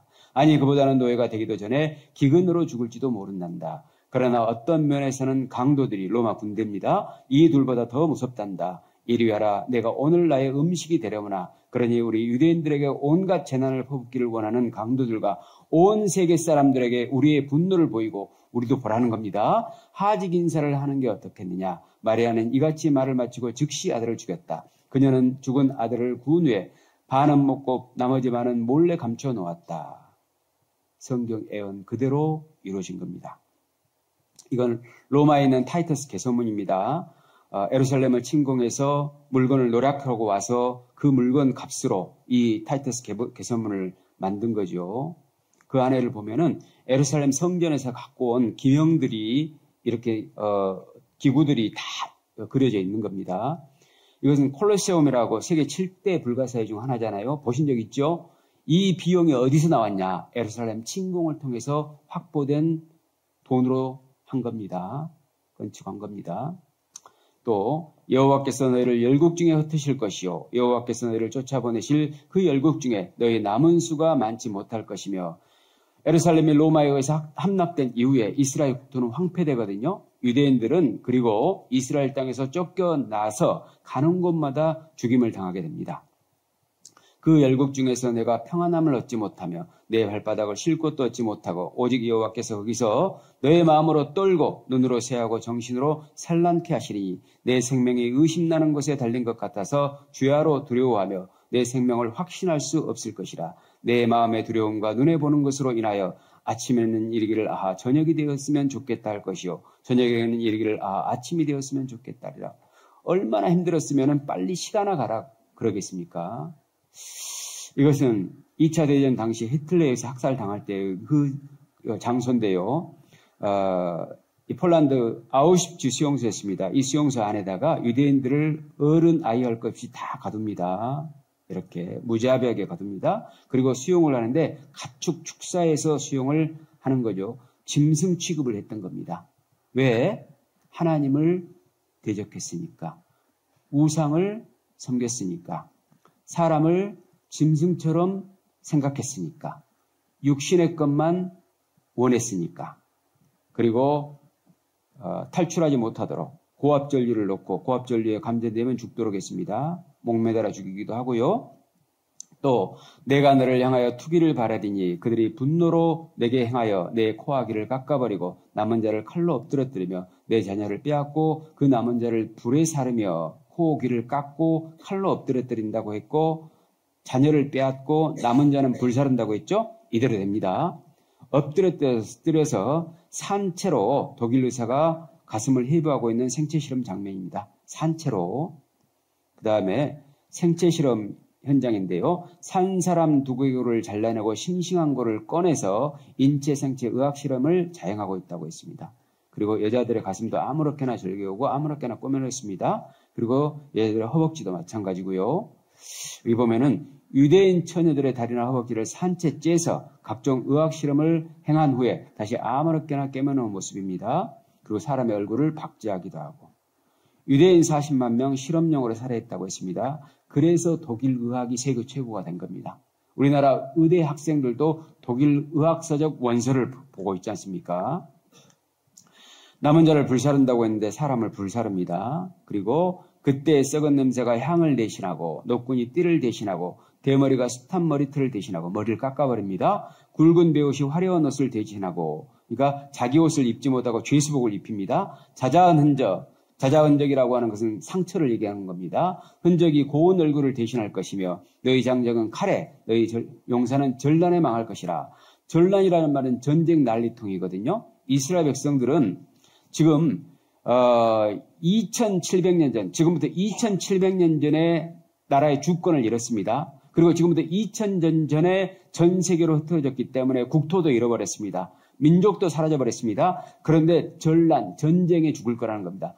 군대가 있어야 전쟁을 할 것 아닙니까? 그런데 놀랍게도 다른 나라 전쟁마다 유대인들이 죽습니다. 대표적인 예로 1099년부터 1291년까지 로마 카톨릭이 주도가 돼서 십자군 전쟁을 일으키거든요. 그 십자군 전쟁을 일으키는 목적이 뭐였냐면요. 아랍에게 빼앗긴 예루살렘 탈환 작전이었습니다. 그런데 예루살렘까지 가는 길목에 유대인 마을 들어가잖아요. 무조건 예수를 죽인 악마의 자식이라고 해가지고 죽여버립니다. 그리고 17세기 폴란드와 러시아의 전쟁에서 유대인들이 엄청나게 많이 죽고요. 그리고 1939년부터 1945년까지 있었던 2차 대전 당시에 유대인들이 600만 명이 히틀러에 의해서 학살당하는 겁니다. 전란에 망한다. 이 예언이 그대로 이루어진 겁니다. 대머리가 숱한 머리털을 대신한다고 했죠? 남자의 머리를 다 깎았는데 여자도 깎아버립니다. 수치스럽죠? 그리고 썩은 냄새가 향을 대신한다고 했는데 시체를 이렇게 온 마당에 흩어놓은 겁니다. 쌓아놓기도 하고요. 이 시신을 가만히 보세요. 가죽만 두르듯 하잖아요. 이 당시에 성인의 몸무게가 28kg밖에 안 됐대요. 여러분 몸무게는 몇 킬로죠? 이 당시에 유대인들의 28kg였습니다. 이렇게. 이 여자는요, 이르마 그레제라는 독일 여군인데 왼쪽은 19살 때고 오른쪽은 20살 때입니다. 1년밖에 차이 안 나는데 표정 없이 차가운 얼굴로 나와 있죠? 이 여자의 별명이 아름다운 짐승이었대요. 왜? 이쁜 유대인 여자만 골라서 하루에 30명씩 몽둥이로 패 죽였답니다. 야, 이거 보면은 얼굴에 그 사람의 인격이나 마음이 나타나는 것 같아요. 왼쪽은 참 예쁜 소녀잖아요. 오른쪽은 정말 잔인해져 버렸잖아요. 자, 이 앨범에 담긴 사연은 그랬는데 폴란드의 한 수집가가 골동품 시장에서 이 앨범을 사온 겁니다. 냄새를 맡아보니까 좀 이상해요. 깜짝 놀라게 됩니다. 유대인 피부로 만든 앨범이었던 거죠. 사람의 피부. 그래서 경향신문 기사인데요. 온 바다가 잉크로 채워져 있고 온 세계의 갈대가 펜이며 온 세계인이 글을 쓴다 해도 유대인이 받은 박해를 모두 쓰기 어렵다는 말이 있다. 그런 말이 있다는 겁니다. 여기 또 보면은 2차 대전 6년 동안 유대인 830만 명 중에서 600만 명이 학살당합니다. 한 민족이 72%가 6년 만에 사라진 겁니다. 전 세계에 그런 유례는 없잖아요. 유대인의 환란 역사인데요. AD 70년 로마에 의해서 110만 명, 135년 로마에 의해서 58만 명, 그 다음에 11세기부터 13세기까지 십자군 전쟁에 의해서 학살당했고 13세기에 유대인 전원을 베를린에서 화형했고 14세기 흑사병을 이유로 해서 유대인들을 무자비하게 학살합니다. 그리고 17세기 폴란드와 러시아 전쟁 때 유대인 40만 명 죽고 2차 대전 당시에는 600만 명이 학살을 당합니다. 여러분 성경 한 구절 한 구절 틀린 게 있습니까? 틀린 게 있냐고 말입니다. 이래도 우리가 하나님에 대해서 마음이 무관심하다면 도대체 어떻게 해야 될까요? 첫날부터 지금까지 하나님의 살아계심을 확인한 증거가 몇 가지나 되겠습니까? 증거 없어서 못 믿겠다? 그건 너무나 무책임한 말이죠. 하나님은 살아계십니다. 여러분 구원 받으셔야 됩니다. 유대인의 저주에 관련된 실제 기록 영상을 준비했습니다. 나치는 유대인에 대한 편견을 공공연하게 드러냈다. 그들은 1차 대전의 패배가 유대인들 때문이며 유대인들이 국제적으로 독일에 대한 음모를 꾸미고 있다고 주장했다. 나치의 망상은 끝이 없었다. 지난번 전쟁이 끝난 후 유대인들이 유럽의 도시로 몰려들었습니다. 그들은 작은 기생충처럼 유럽 국가 속으로 파고들어 수천 년 된 문화를 위협하고 범죄를 저지르며 부정부패와 혼란을 야기하고 있습니다. 이후 히틀러는 비밀리에 유대인 말살을 명령했다.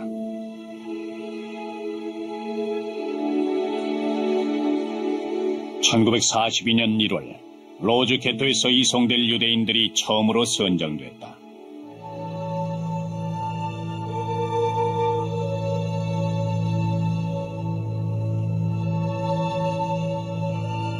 나치는 노역을 할 수 있는 사람들과 할 수 없는 사람들을 분류했다. 일단 나치는 사람들을 남자들과 여자들, 아이들로 나누었다. 그리고 그 중에서 바로 처형할 사람들을 골라냈다. 헝가리에서 열차가 도착할 때마다 그 열차에 타고 있던 유대인 75%가 가스실로 직행했다.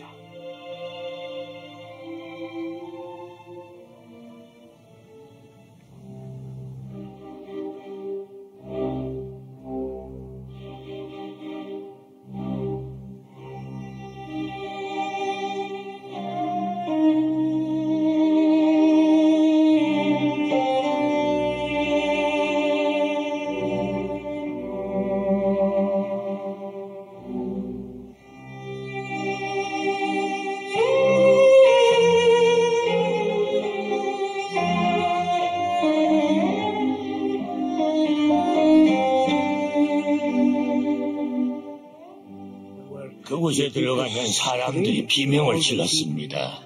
모두들 어찌할 바를 모르고 손톱으로 벽을 긁으며 가스에 질식할 때까지 울부짖었습니다.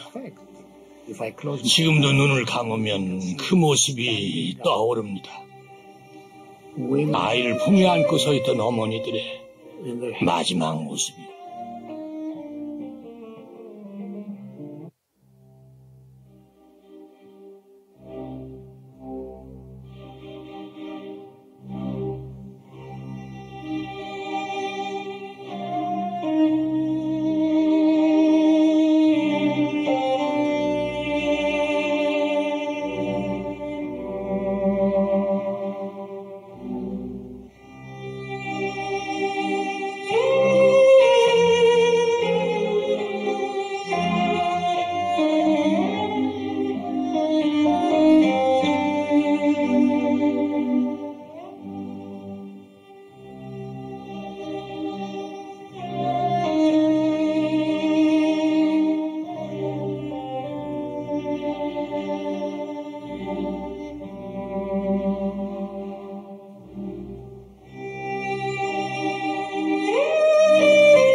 히틀러에 의해서 유대인 말살 명령이 내려졌죠. 그리고 75%가 가스실에서 죽었습니다. 이유는 총알 아깝다고 했답니다. 그리고 아이를 품에 안고 죽은 어머니 있었으니까 사람이 가장 잔인해질 때가 자기 자식과 함께 죽을 때 아닐까 싶습니다. 이런 저주가 내려진 이유는 바로 예수를 배척했기 때문에 그렇습니다. 이것은 가스실이었는데요. 지금 벽면을 보면은 막 긁혀 있죠. 손톱으로 긁은 겁니다. 이렇게. 얼마나 세게 긁었으면 죽어가면서 벌거벗겨진 상태에서 긁었는데 손톱이 시멘트를 파버린 겁니다. 어떤 사람은 유대인의 이러한 저주를 보고 하나님 너무하시는 것 아니냐 이런 경우가 있더라고요. 오해하시는 겁니다. 하나님과 사람의 차이를 아직도 잘 모르고 있는 겁니다. 여러분, 어제 우리가 배운 것처럼 하나님은 우주 만물을 창조하셨는데 그 가운데 인간이라는 존재는 먼지만도 못한 존재라는 걸 우리가 배웠지 않습니까? 하나님은 창조주입니다. 사람은 피조물에 불과한 거예요. 비교를 하자 보면은요, 사람과 모기와의 차이일 뿐이에요. 여러분, 모기 부대가 하나밖에 없는데 아들을 죽게 했다고 합시다. 그러면은 모기 부대 많으니까 가만히 놔둬야 됩니까? 아니면 애플킬러 쏴야 됩니까? 애플킬러 쏴야 되죠. 이런 소스를 바탕으로 퀴즈를 하나 내겠습니다. 하나님을 믿기 싫은 사람들은 하나님 너무 잔인하신 것 아니냐. 그래서 내가 하나님을 믿지 않는다라고 합니다. 이렇게 말하는 이유가 뭘까? 첫 번째, 하나님을 창조주 하나님으로 믿지 않기 때문에 그렇습니다. 두 번째, 하나님 없는 세상에서 죄 지으며 자기 마음대로 살고 싶기 때문에 하나님을 잊어버리려고 하는 겁니다. 여러분, 여호와의 증인인 이스라엘 민족이 이렇게 사라져 버렸습니다. 하나님께서 이스라엘 백성을 선택한 목적이 첫 번째 뭐였죠? 하나님을 알고 믿게 하려고. 두 번째는 뭐였죠? 죄인을 죄에서 구원하시기 위해서. 이 두 가지였지 않습니까? 그럼 하나님 실패했을까요? 아닙니다. 하나님께서는 목적을 이루셨습니다. 이스라엘 민족이 불순종했기 때문에 저주를 내리신 것을 통해서 하나님이 살아계신 것을 우리가 믿을 수 있잖아요. 두 번째, 세상에서 죄 짓고 사는 우리 죄인들에게 교훈하는 게 있죠. 야, 우리는 이스라엘 백성들처럼 회개 안 하면 안 되겠다. 우리도 회개해야겠다. 하나님께 용서를 구해야겠다. 그래서 구원받아야겠다. 구원을 받아야 된다는 걸 가르칠 수 있었지 않습니까? 이스라엘 백성들은 하나님 앞에서 하나님의 이름을 욕되게 했지만 하나님은 자기를 드러낸 겁니다. 이방인들은 성경을 모르니까 오해하는 것이죠. 하나님 안 계신 것 아니냐. 하나님의 선택한 민족이 저렇게 비참하게 당하는 걸 보니까 하나님 죽었는갑다. 이런 얘기를 하고 다니는 겁니다. 하나님께서 그 오해를 풀어주시기 위해서 이스라엘 민족을 다시 회복해버려요.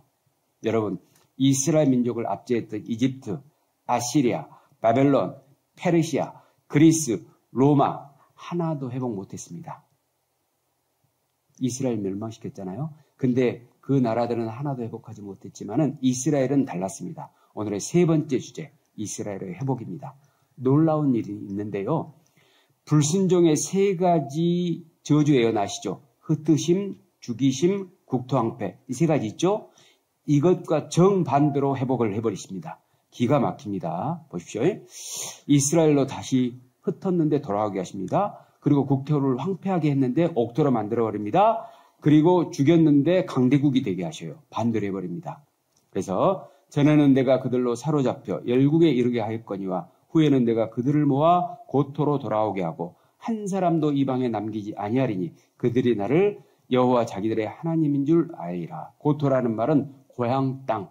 그러니까 반드시 이스라엘 땅으로 다시 돌아와야 돼요. 이스라엘 백성은 아까도 말씀드렸듯이 2700년 전에 주권을 잃었고 2000년 전에 혹은 1900년이라고 할 수 있겠네요. 1900년 전에 그 땅에서 전 세계로 흩어져 버린 겁니다. 그런데 놀랍게도 오늘날 고향 땅에 들어갑니다. 만약에 이스라엘 백성들이 다른 땅에다가 나라를 다시 이룬다면 성경이 거짓말이 되어버린 겁니다. 고향 땅으로 다시 돌아가야 돼요. 에스겔서는 이스라엘 민족이 그 땅에서 쫓겨나기 700년 전 예언이거든요. 근데 고토로 돌아오는 것뿐만 아니고 구체적인 경로와 방법까지도 말씀해 주시는데 이겁니다. 두려워 말라. 내가 너와 함께하여 내 자손을 동방에서부터 오게 하며 서방에서부터 모을 것이며 동서방에서는 오는 것에 그렇게 장애가 없죠. 순조롭죠. 그런데 내가 북방에 이르기는 놓으라. 북방에 뭔가 잡는 세력이 있다는 거잖아요. 남방에게 이르기를 구려하지 말라. 남방에서도 잡는 세력이 있다는 겁니다. 내 아들들을 원방에서 이끌며 내 딸들을 땅끝에서 오게 하라. 이 이사야 성경은 지금부터 2700년 전 내용입니다. 자, 동서방은 오는데 북방, 남방은 잡고 있는 거죠. 자, 이스라엘 땅에서 북방이 어디냐? 위에 모스크바라고 써져 있죠? 모스크바. 바로 러시아입니다. 소련입니다. 그리고 남방에 이르기를 구려하지 말라 했는데 이디오피아가 있습니다. 자, 이 예언대로 자, 러시아에서 소련에서 구소련에서 유대인들을 안 보내줬습니다. 가려면 인두세를 내라고 했는데 평생 벌어도 못 갚을 만한 돈을 내라는 겁니다. 못 따라오고 있었습니다. 근데 러시아에 흉작이 든 겁니다. 흉년이 든 겁니다. 그래서 미국에서 밀을 주면서 유대인들을 보내달라고 하니까 소련에서 어쩔 수 없이 유대인들을 보내주고 밀을 받는 겁니다. 여기 보면은 미국 밀과 바꾸는 유대인 이민세 그랬는데 자, 흉작 노린 닉슨 압력이 주요했다. 무역상 무역협정 미끼에 굴복할 수밖에 없었다. 북방에 이르기를 놓으라. 러시아에서 소련에서 놓을 수밖에 없는 것이죠. 그 다음에 소유테인 40만 명 출국 허용했고 그 다음에 프랑스가 비행기편을 제공했습니다. 미소 인권 문제 논란 타결이 됐다. 그 다음에 무역상 최애국으로 대우해 줬습니다. 유대인 이민을 허용하게 되는 것이죠. 붙잡았다가 또 남방에 이르기를 구려하지 말라겠는데 이 배로 돌아오는 모습이고요. 또 보면은 유대인 탈 에티 작전 이디오피아를 에티라고 했습니다. 이디오피아에서 빼내오는 겁니다. 자, 이스라엘 반군 공격 우려해서 이스라엘에서 이디오피아 내 반군 공격을 우려해가지고 15,000명을 비행기로 공수했다는 겁니다. 어떻게 해서 이 흑인 유대인들이 생기게 됐느냐? 솔로몬 시대로 거슬러 올라가야 됩니다. 솔로몬 시대가 어떤 시대였냐면 솔로몬이 지혜가 세상에서 최고였거든요. 열왕기상 3장에 보면은요, 솔로몬은 지혜가 전무후무한 사람이라고 나오거든요. 솔로몬만큼 똑똑한 사람은 없습니다. 음악이면 음악, 과학이면 과학, 그 다음에 생물이면 생물, 정치면 정치, 경제면 경제, 모든 것을 섭렵한 사람입니다. 하나님께서 그런 지혜를 주셨거든요. 그런데 이것을 탐복한 여자가 있었습니다. 이디오피아의 시바 여왕이었어요. 이 시바 여왕이 솔로몬의 그 지혜를 한번 들어보고 싶은 겁니다. 그래서 금과 보석과 향료를 낙타 800마리에 싣고 예루살렘을 찾아오는 겁니다. 그런데 서로 눈이 맞아버린 겁니다. 그래서 썸을 타게 된 거죠. 그래가지고 거기서 서로 유대관계가 연결이 됐습니다. 그리고 세월이 흘렀습니다. 북이스라엘이 아수르의 침공을 받아서 패망의 위기에 놓였을 때 단 지파들이 연이 다했던 이디오피아로 탈출을 하게 됩니다. 그들이 2000년간 고립이 되거든요. 이 유대인들을 팔라샤 유대인들이라고도 하고 또는 베타 유대인이라고도 합니다. 이들은 비록 이디오피아에 살았지만은 유대 전통을 고수했거든요. 그런데 이디오피아에 맹키스투라는 공산 독재 정권이 들어서 가지고 이때에 내란이 막 일어나는 겁니다. 반군과 기근과 질병으로 해서 유대인들이 많이 죽을 위협에 놓인 겁니다. 그러자 이스라엘에서 3,500만 달러를 들여가지고 비행기 35대에 유대인들을 싹 실어가지고 25시간 만에 탈출해버립니다. 자, 비행기 좌석을 다 뜯어내고 사람만 태운 거죠. 그래서 여기 보면은 마침내 이스라엘에 도착한 수백 명의 에티오피아 유대인들. 근데 최근에 러시아와 우크라이나가 또 전쟁이 있었지 않습니까? 그때 유대인들을 죽지 않도록 하기 위해서 유대인들을 보호하기 위해서 전쟁에서 탈출시키는데 우크라이나에도 유대인들이 많거든요. 이디오피아 유대인들과 마찬가지로 비행기로 탈출을 합니다. 이스라엘 도움의 손길, 우크라이나 난민 탈출 그랬죠. 우크라이나에게 유대계, 이스라엘 귀가 증가하고 있다. 자, 여기는 텔아비브 공항입니다. 비행기로 돌아올 것도 성경에 미리 예언이 되어 있습니다. 같이 읽어볼까요? 저 구름같이 비둘기가 그 보금자리로 날아오는 것 같이 날아오는 자들이 누구뇨? 날아온다고 했죠? 날아오는 자들, 비행기 타고 올 것을 예언하신 말씀이죠. 이게 쉬운 예언이 아닙니다. 비행기가 언제 나왔는지 아십니까? 최초로 1903년에, 지금부터 그러니까 100여 년 전이잖아요. 미국의 라이트 형제가 비행기를 최초로 발명을 해가지고 12초 동안 36m를 날았거든요. 그런데 비행기 나오기 2700년 전에 이사야 68장에 날아온다고 예언을 해버린 겁니다. 여기 1948년 5월 14일 날 다비드 벤구리온 수상이, 초대 수상이 돌아와서 나라를 세우고 전 세계를 향해서 독립선언문을 낭독하고 있습니다. 그런데 독립한 그 다음 날 아랍 5개국이 연합을 해가지고 비행기와 탱크를 몰고 쳐들어온 겁니다. 자, 이스라엘 백성 이제 끝났죠. 오늘 독립을 했는데, 독립선언을 했는데, 그 땅에 돌아가고자 나라를 세웠다고 했는데 아랍 5개국이 연합해가지고 밀어내겠다는 겁니다. 그래가지고 지중해에 다 수장시키겠다고 하면서 쳐들어온 겁니다. 그런데 이스라엘이 다 이깁니다. 독립 이후에 4번에 걸친 중동 전쟁을 정리했는데요. 여기 보면은 1차 중동 전쟁 1948년 5월 14일 날 독립을 했는데 5월 15일 날 발생을 했습니다. 아랍 5개국은 4,500만 명의 인구였고 유대인은 겨우 64만밖에 안 됐습니다. 그런데 이겼죠. 2차 중동 전쟁은 이스라엘이 선제 공격을 해서 5일 만에 시나이 반도 전체 점령을 했습니다. 그 다음에 6.1 전쟁 3차 전쟁은요. 아랍 14개국 1억 5천만 명 했습니다. 이스라엘은 225만 명밖에 안 됐습니다. 본토 넓이의 6배 땅을 확보하게 되거든요. 자, 4차 전쟁에서는 아랍 5,700만, 그 다음에 이스라엘 320만, 비율은 18대1이죠. 병력은 더 상대가 안 되고요. 시나이 반도를 재탈환하고 헐몬성까지 장악해서 영토를 확장했습니다. 계속해서 이스라엘이 이깁니다. 독립 이후에.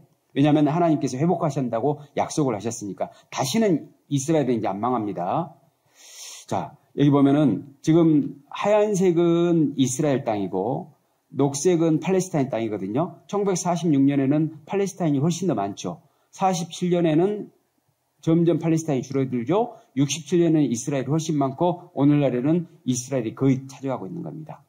최근에 하마스, 헤즈볼라, 시리아 민병대, 예멘 후티 반군 다 쑥대밭 만들고 있죠.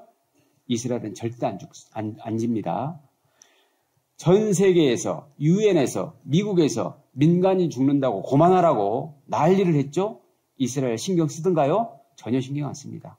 바이든이 죽을 맛이에요. 지금 대선 이겨야 되는데 계속해서 이스라엘이 전쟁을 저렇게 하고 있으니까 네타냐후한테 이러지도 못하고 저러지도 못하고. 왜? 미국을 지배하고 있는 민족이 유태인이니까 그래요. 이스라엘이 레바논의 이란 대사관에 미사일을 쏜 적이 있었잖아요. 그래가지고 거기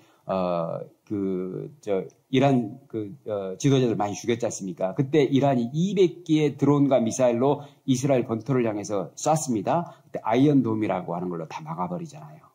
그리고 하나님께서 이란에게 이스라엘을 대신해서 응징을 해주시거든요. 어떤 응징이었을까요? 어느 날 갑자기 이란 대통령과 지도자들이 다 죽게 됩니다. 여기 보면은요, 2024년 올해죠. 이란 대통령이 헬기를 타고 가다 악천후로 죽어버린 겁니다. 이란 대통령이 헬기 추락으로 사망한 겁니다. 갑자기 악천후로 헬기가 추락해서 이란 대통령과 외무장관과 이슬람 종교 지도자들이 죽은 겁니다. 러시아 이란 대통령 사망 확인, 완전히 불에 타서 죽어버립니다. 또 얼마 전에 헤즈볼라 삐삐 폭탄 있죠. 이걸 15년 전부터 준비했대요. 이스라엘 정보기관에서. 또 헤즈볼라 간부를 죽이려고 이 삐삐를 폭탄을 해서 3,000명을 죽인 것 외에 헤즈볼라 수장을 죽였잖아요. 하산 나스랄라 이 사람을 죽이기 위해서 계속해서 이렇게 엿보고 있었는데 콘크리트 이 벙커 18m 아래에서 회의를 하고 있었던 겁니다. 근데 거기 있는 걸 어떻게 또 알아낸 겁니다. 자, 위에 18m 콘크리트 벙커면은 아무리 뭘 쏴도 못 들어갈 것 아닙니까? 그런데 벙커버스터라는 이 미사일을 100발을 동원시킵니다. 어떻게 쏘냐면 계속 쏜 자리에다 또 쏘는 겁니다. 2초마다. 한 대 딱 쏴서 뻥 터지잖아요. 2초마다 또 한 대 또 그 자리에 또 쏩니다. 그걸 100번을 쏜 겁니다. 그래서 땅속에 있는 하산 나스랄라를 죽여버렸잖아요. 그러니까 이란이 또 180발의 미사일로 보복을 했잖아요. 그러자 아이언돔으로 또 막았잖아요. 그러니까 이스라엘이 이란에게 보복한다고 하면서 핵시설과 그 다음에 석유 시설을 공격한다고 하니까 이란이 벌벌 떨고 있잖아요, 지금. 이란이 원래 페르시아거든요. 원래 이스라엘을 압제했던 나라였습니다. 근데 지금 역전이 된 겁니다, 지금. 여기 보죠. 나의 하나님이여 저희로 굴러가는 건물 같게 하소서. 바람에 날리는 초계 같게 하소서. 살림을 살리는 불과 산에 붙는 화염같이 주의 광풍으로 저희를 쫓으시며 주의 폭풍으로 저희를 두렵게 하소서. 그러니까 이스라엘 백성들이 불처럼 다 망하게 한다는 겁니다. 여러분, 하나님께서 이스라엘을 회복하셨습니다. 누구도 이제 이스라엘을 대항할 수 없습니다. 이스라엘 배후에는 하나님이 계셔요. 여기서 또 한 가지 생각해 보겠습니다.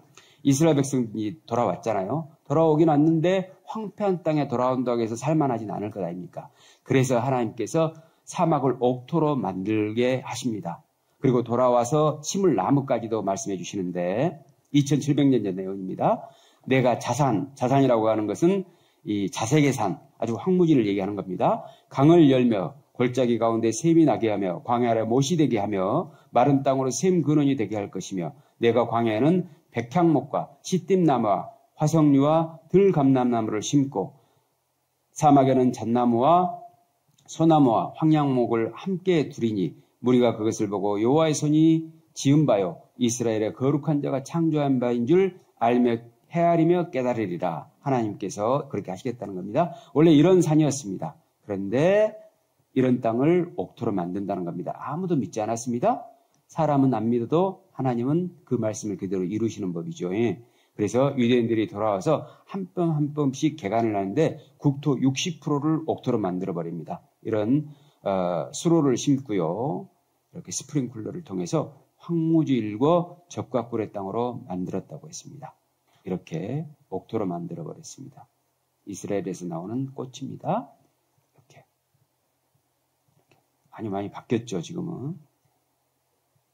이렇게. 그리고 이건 이제 이스라엘 지도와 이집트를 같이 보고 있는 건데요. 지금 초록색은 이스라엘 땅입니다.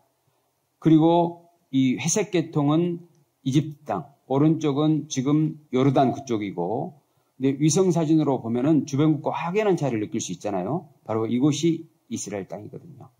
여기 보면은 하나님은 아프게 하시다가 싸매시며 상하게 하시다가 그 손으로 고치시나니 6가지 환난에서 너를 구원하시며 7가지 환난이라도 그 재앙이 내게 미치지 않게 하시며 기근 때의 죽음에서 전쟁 때의 칼 권세에서 너를 구속하실 때인즉 두려워 아니할 것이라. 하나님께서 이제 다 고치신다는 겁니다.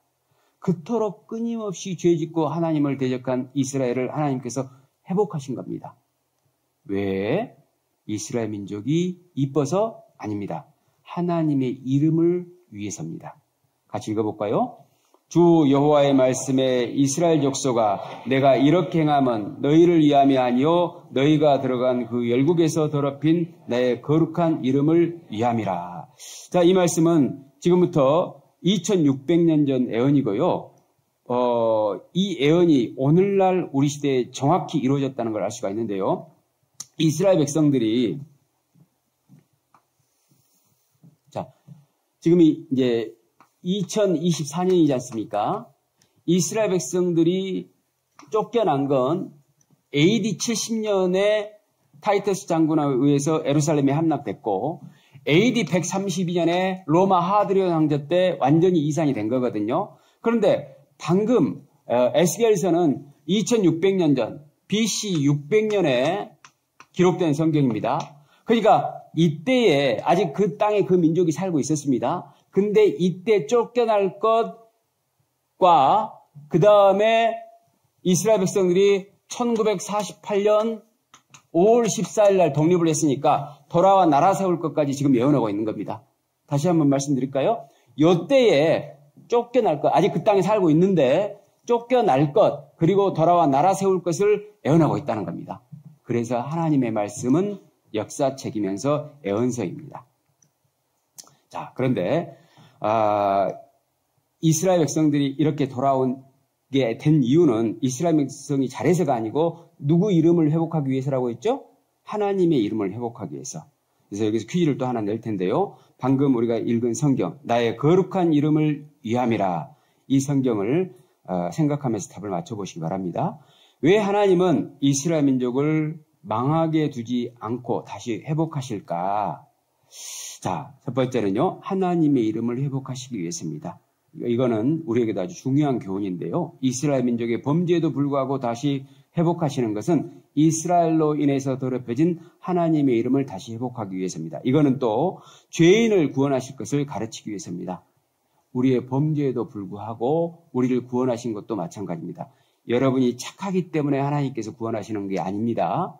우리의 죄로 인해서 더럽혀진 하나님의 이름을 다시 회복하기 위해서 우리를 구원하신 겁니다. 하나님을 위해서 우리 죄를 용서하시고 우리 죄를 기억지 않으실 겁니다. 하나님께서는 사람에 의해서 좌우되는 분이 아닙니다. 반드시 구원 목적을 이루신 분이에요.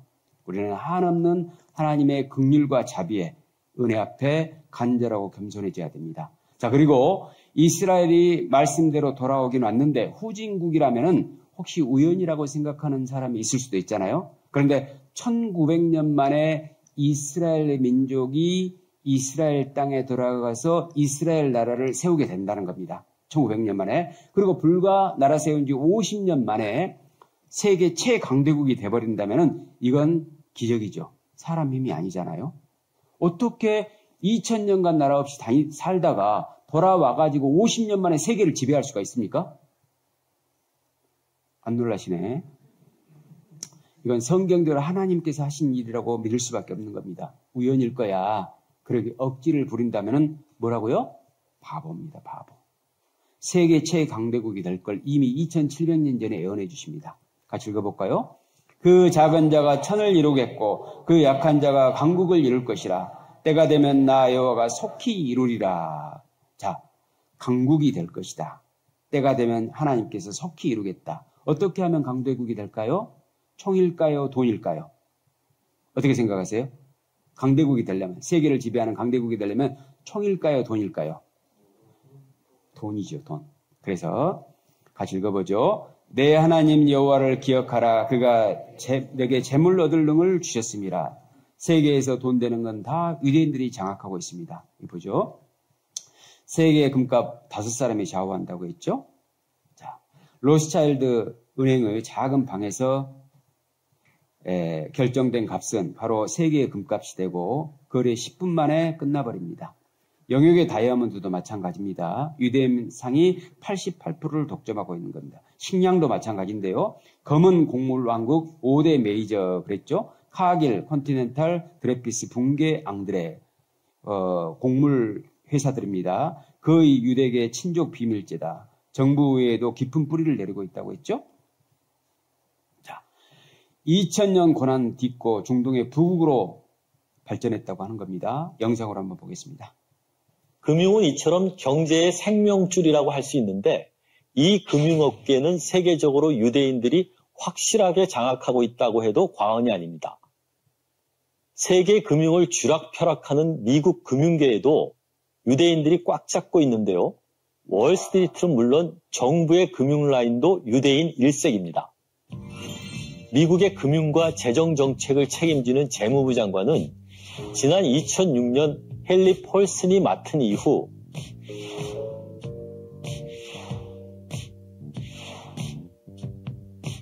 집권당은 바뀌었지만 4명 연속 유대인이 맡고 있습니다. 세계의 경제 대통령으로 불리는 미국 연방준비제도 이사회 의장은 1979년 폴 볼커 이후 앨런 그린스펀, 벤 버냉키를 거쳐 올 초 물러난 자넷 옐렌까지 무려 40년 동안을 유대인이 줄곧 맡아왔습니다. 수천 년 동안 유랑 생활을 하던 유대인들에겐 어느 나라에서나 사용할 수 있는 국제통화가 필요했습니다. 그들은 작지만 가치 있는 물건인 보석이 가장 적합하다고 생각했는데요. 실제 중세시대의 탄압이나 나치의 대학살인 홀로코스트에서 살아남은 유대인 가운데 몸에 지니고 있는 보석을 뇌물로 주고 생명을 건진 케이스가 여럿입니다. 실제 뉴욕 맨하탄의 미드타운에는 다이아몬드 스트리트라고 불리는 거리가 있습니다. 여기는 유대인들이 완전히 장악하고 있는 동네인데요.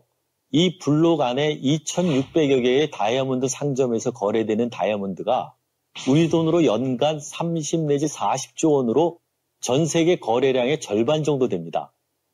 이 거리는 대략 2,000명의 상인들로 구성된 다이아몬드 딜러스 클럽 중심으로 운영이 되는데 회원의 98%가 유대인들입니다. 이 다이아몬드 스트리트뿐 아니라 맨하탄 남단에 있는 제2 다이아몬드 스트리트나 벨기에의 앤트워프, 이스라엘 등 세계 최대 규모의 다이아몬드 시장은 어디나 유대인 자본의 본산이자 텃밭입니다. 네, 역대 재무장관 거의 유대인이고 또 역대 연방준비제도 이사회 의장이 거의 유대인이고 전 세계 다이아몬드를 장악하고 있는 사람들이 유대인이라는 겁니다. 연방준비제도 이사회가 어떤 곳이냐면요, 달러 찍어내는 곳입니다. 여러분 세계에 기축달러라는 게 있는데, 기축통화라고 하는 게 있는데 그게 달러잖아요. 세계 각국에서 물건을 사고 팔 때에 한국 돈으로는 안 되잖아요. 달러로 사고 팔 수 있지 않습니까? 달러를 만들어내는 것, 찍어내는 곳이 연방준비제도 이사회, 페드라고도 하기도 하고 FRB라고도 하는데 이 페드가 금리를 올리고 내리고 따라서 전 세계가 가슴을 쓸어내리고 올리고 하지 않습니까? 처음에 이 연방준비제도 이사회가 어떻게 세워졌냐면요. 유대인 JP 모건이라는 사람이 만든 겁니다. 그리고 이후에 계속해서 역대 의장들이 유대인이었던 겁니다. 그리고 세계 유명한 대기업들 전부 거의 유대인입니다. 유대인 것입니다.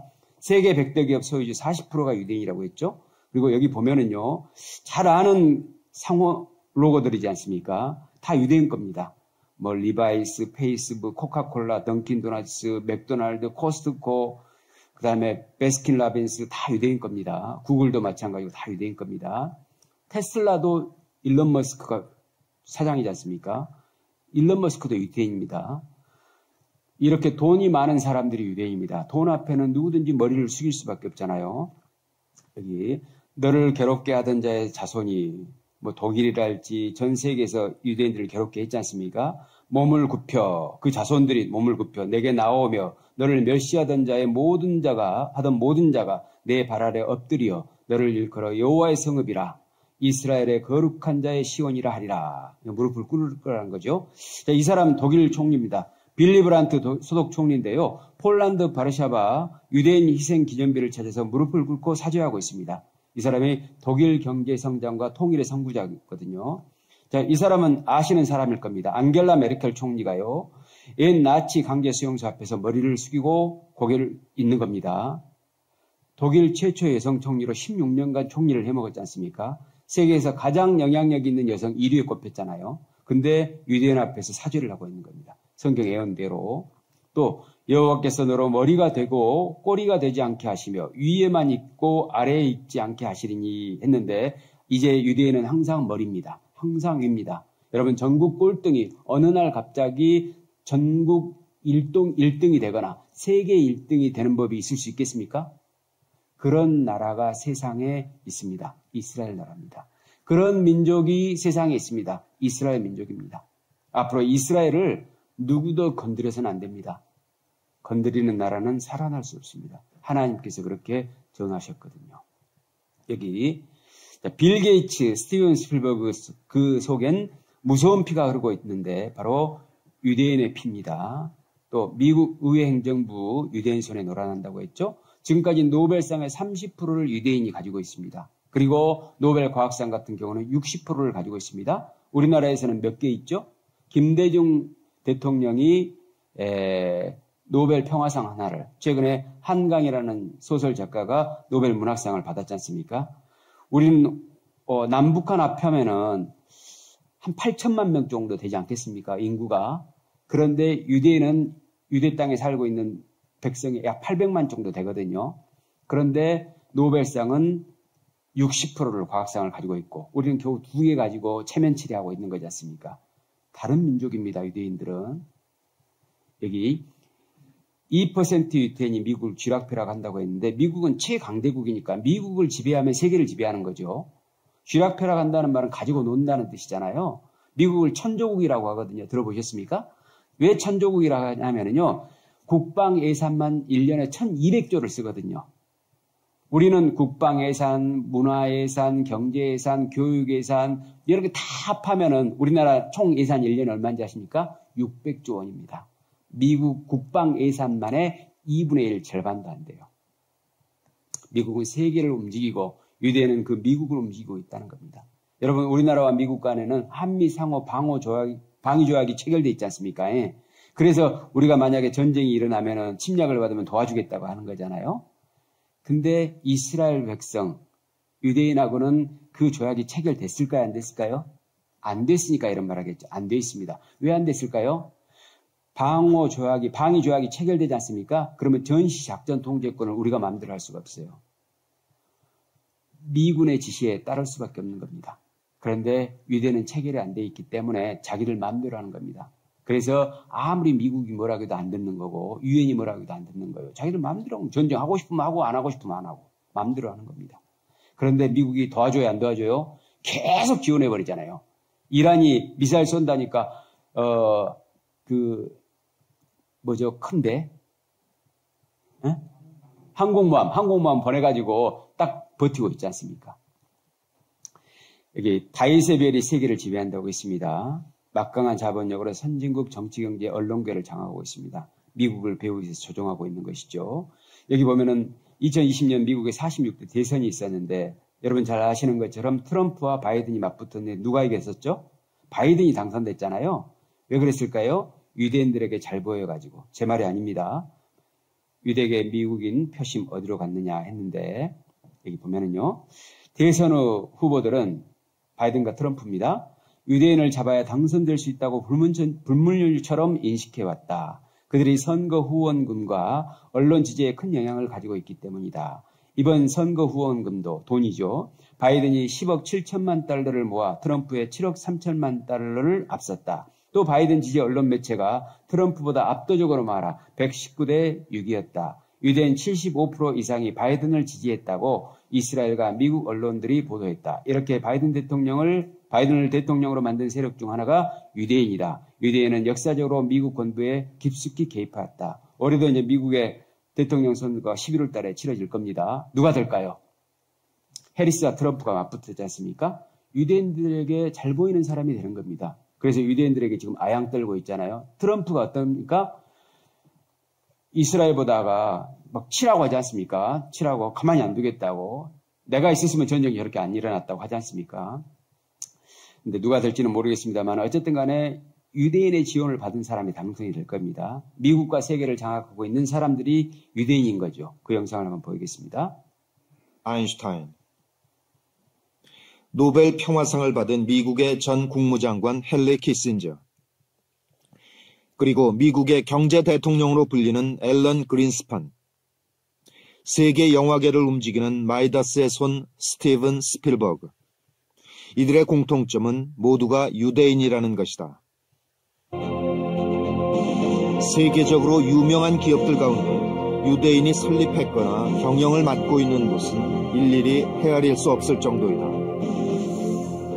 You know, Jews are a very small part of the population. I mean, they're less than 2% of the world population, about 2% of the United States population. But the percentage that have had achievement, whether it be science or sports or law or civil rights, human rights, and are really extraordinary. There are those who wanted to persecute us, to exterminate us. We're still here.